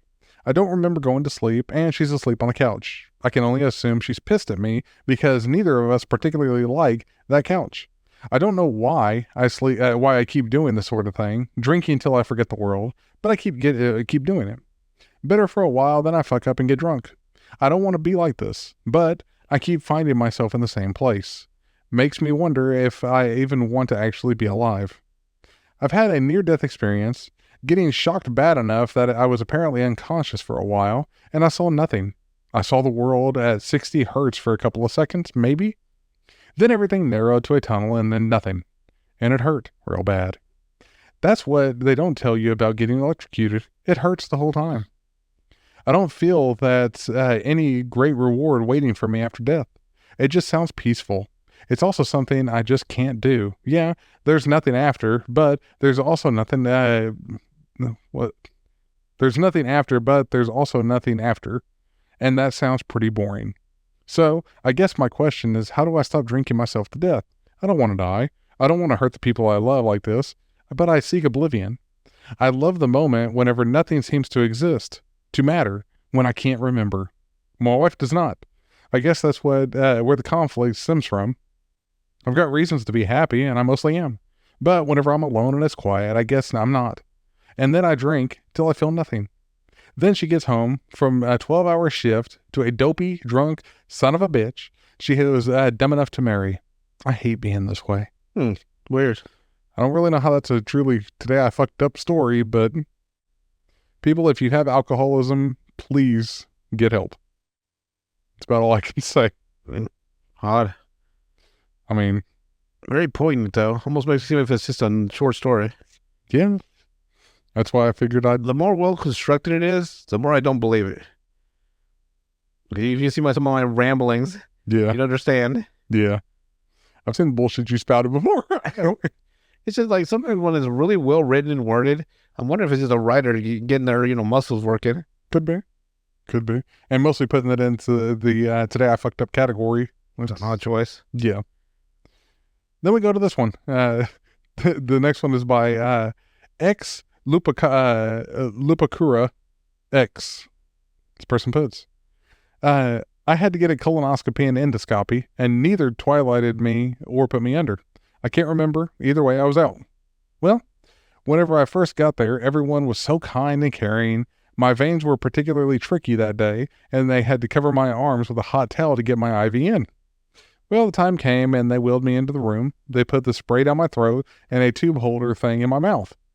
Then they told me to count backwards from 10, and I was out by 7. Now here's the fuck up. I made it to 100. 100. Now here's the fuck up. I think I was loud, maybe. I faintly remember possibly yelling. I'm not sure, but after I was fully awake, everyone changed their tune. The doctor and the nurses were very cold towards me, like I was annoying or the worst person ever. I have no idea what I said or did coming out of the anesthesia. I just want to apologize for anything I did or made them so angry or upset at me. Never had the chance. What in the world did I do? I'm sorry to all the nurses and doctors out there if and when I need to get back under. It's like, so what the fuck did he do while he was under? They were happy when he went to sleep and pissed at him when he woke up. I thought the whole point of anesthesia, of like the whole phenomenon of anesthesia, is that they know that people Right. are not themselves when they come out of it. So why would they be indifferent toward him? Right. Or maybe that's just what he feels. Who knows? Because the first comment they put is, let's see. Probably would have been smart to ask if something had happened while you were there. Almost most of the time, doctors and nurses are used to anesthesia causing adverse behaviors upon waking up, so I can't see why they'd be rude. That's what I'm saying. Like that's exactly what that's what the whole thing about it is. He was over here saying it, Hail Hitler or something. Like, Screaming the N-word or something. I don't know. it's like, oh. It's like, this racist motherfucker. What could he actually have said or done? I don't know. That's what I'm trying to figure Give me that dick. He just reaches for the doctor. Give me that dick. I'm paid daddy. Give me that dick. I got the baby oil in the car. So what? I don't know. That's a weird story. Like, what the fuck did you do? Like, what could you have done? That they had not seen or heard before. Right. Just completely turned all of them off. Right. It's like, it had to have been bad. For that. And I can't think of what would you have said or done coming out of anesthesia. I don't know. I mean, like, why would they even believe you? Right. It was, he said something like, I'd be saying some random bullshit. UFOs, they got my booty up. They got all of it. I fought as hard as I could. I couldn't close my cheeks fast enough. Big Diddy almost got me. So what the fuck did he do? Exactly. It's like, if I was him, though, he should have asked. Like, I don't know. Next one. They probably wouldn't have told him anyway. Probably not. Next one is by, God, I hate these people that put so many fucking, like, weird letters and shit. Tire W Live. I'm not Fucking, I'll do it live. Right. This person puts, moving to Hanoi with my girlfriend meant diving headfirst into new experiences, especially whenever it came to food. Vietnam's famous for killer seafood, and I am a huge sucker for raw oysters. So, when we hit up a lively seafood buffet, I was in heaven, or so I thought. They had this oyster station that just called out to me. My girlfriend's family was all about trying everything, so I didn't hold back. Round after round, I kept piling them on my plate. Must have knocked back about a dozen. They tasted like the sea, and it felt like a treat from back home in Canada. Fast forward to the next day, and oh man, was I paying for it. Fever, the bathroom was my new best friend, my stomach was an absolute rebellion. Turns out my oyster feast was a ticket to Misery Town. Here I am, still making bathroom runs and thinking about each oyster like a betrayal. It's funny and awful in equal measures. I've learned my lesson. Enjoy. But maybe don't go wild at a buffet. Next time I'm craving oysters, I'll enjoy them in moderation. And gotta say, it's one for the books and definitely a story I'll be telling for a while. Yeah, don't just, guzzle back a shit ton of oysters. It's like, I'm going to eat them. And it's like you get some parasite or some shit. It's like, nah, I'm These good. motherfuckers raw. Want them alive. Want them to fight. Next one is by Today I Fucked Up Booty. This person puts, Throwaway account for anonymity of anyone involved. Let me start by explaining that before our wedding, my fiance, 34-year-old, and I, a 28-year-old, were going to premarital counseling with our pastor, who would be our officiant. This was more of a formality than anything else, as my partner and I aren't especially religious, but having a Christian ceremony would make our large families happy. And this was a pastor I've known well since I was a small child. So we met up with him several times before the wedding to get mentally and spiritually prepared for the commitment. As we were wrapping up one of our meetings, the conversation casually turns to the enormous saltwater fish tank in his office. My partner and I also are aquarium people. I guess that's a thing, is aquarium people. And I was excited to show the pastor a new fish that we had just added to our home tank. And as he's standing there over my shoulder in anticipation of fish pictures, I realize that there are other photos on my phone from some kinky stuff, fun times my partner and I were having the night before. I attempt to quickly scroll past those photos, but accidentally open one instead. There on the screen, burning into our pastor's eyeballs, is a very explicit photo of my partner bent over, bits dangling, and bussy popping. He just tells him about to leave. I will emphasize. Leave this house of God. Take your sin with you. I will emphasize, this is not a picture of a fish. The bussy is not a fish. Yeah, Apparently, some people think it might be. they were dead wrong. He made a frightened oop and literally dashed to the other side of the room behind his desk. He just started fucking. I was mortified, but he said nothing. Oop. He just kept talking about fish and acted like nothing happened. But I know, my partner knows, and the man who is going to stand at the altar and marry us has seen into the depths of our souls, or at least the depths of my partner's butthole. Damn. What a day. This is a man who also knows my father very well, a man that would never understand the kinds of things we do in the bedroom to satisfy queer fantasies. I think that you know. The wedding is soon. I really hope he still agrees to officiate and we didn't scare him off. I'm going to be standing at the altar thinking about my new husband, and the pastor certainly might be too. It's like, it is gaping hole. What a day.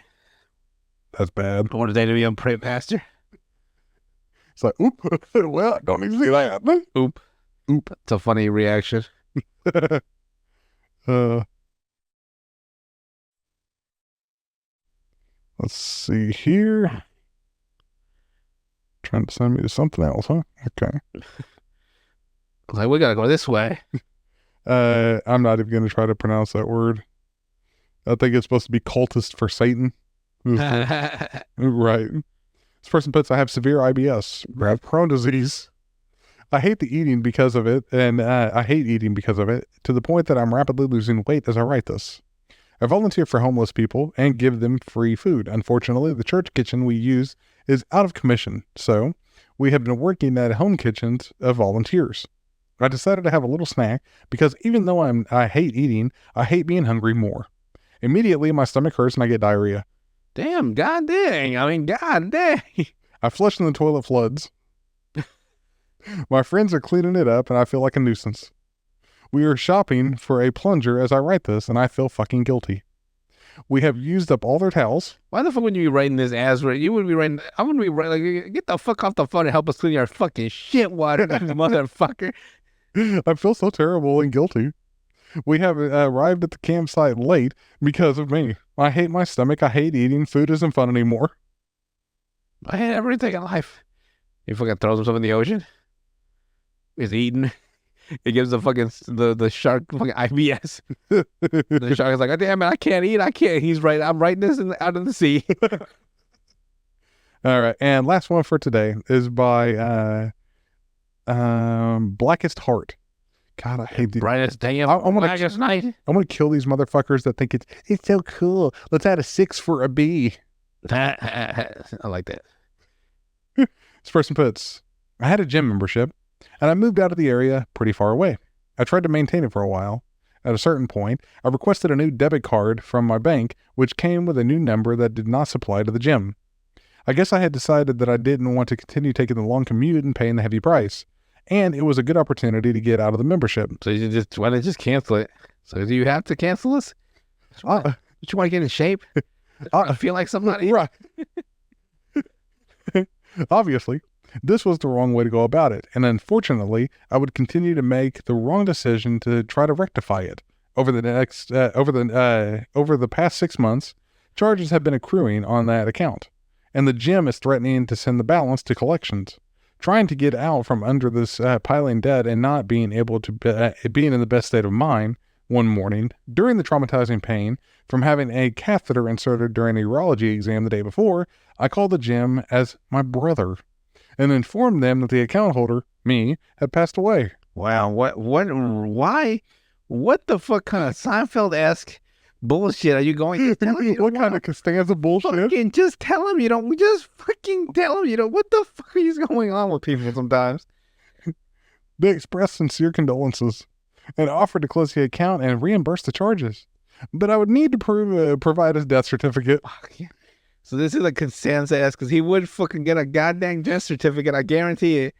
I do not plan on photoshopping a death certificate and continuing the charade. But at this point, I am lost on how to go forward. Any advice would be appreciated. Just fucking say no thanks, and then can you close the account now? This person put the first comment is, one does not simply cancel a gym membership. Oh, thank you, fucking Boromir. And then the one below that, chances are they know you're lying and they don't care. Yeah, why the fuck would they give a fuck? They're wage employees and they have rules they have to follow. Just tell them that you need to cancel. Don't even bring up the part about you being dead. If they do, laugh and say it was worth a shot. Be firm and escalate if necessary. Be firm, but you can't because you don't go to the gym, you flabby fuck. You will probably owe the old fees because you signed a contract and you ignored the problem. Oh, That sucks, contract. but consider it a lesson to take care of business faster in the future. It's like, that's all the comments. Like, really, bro? Really?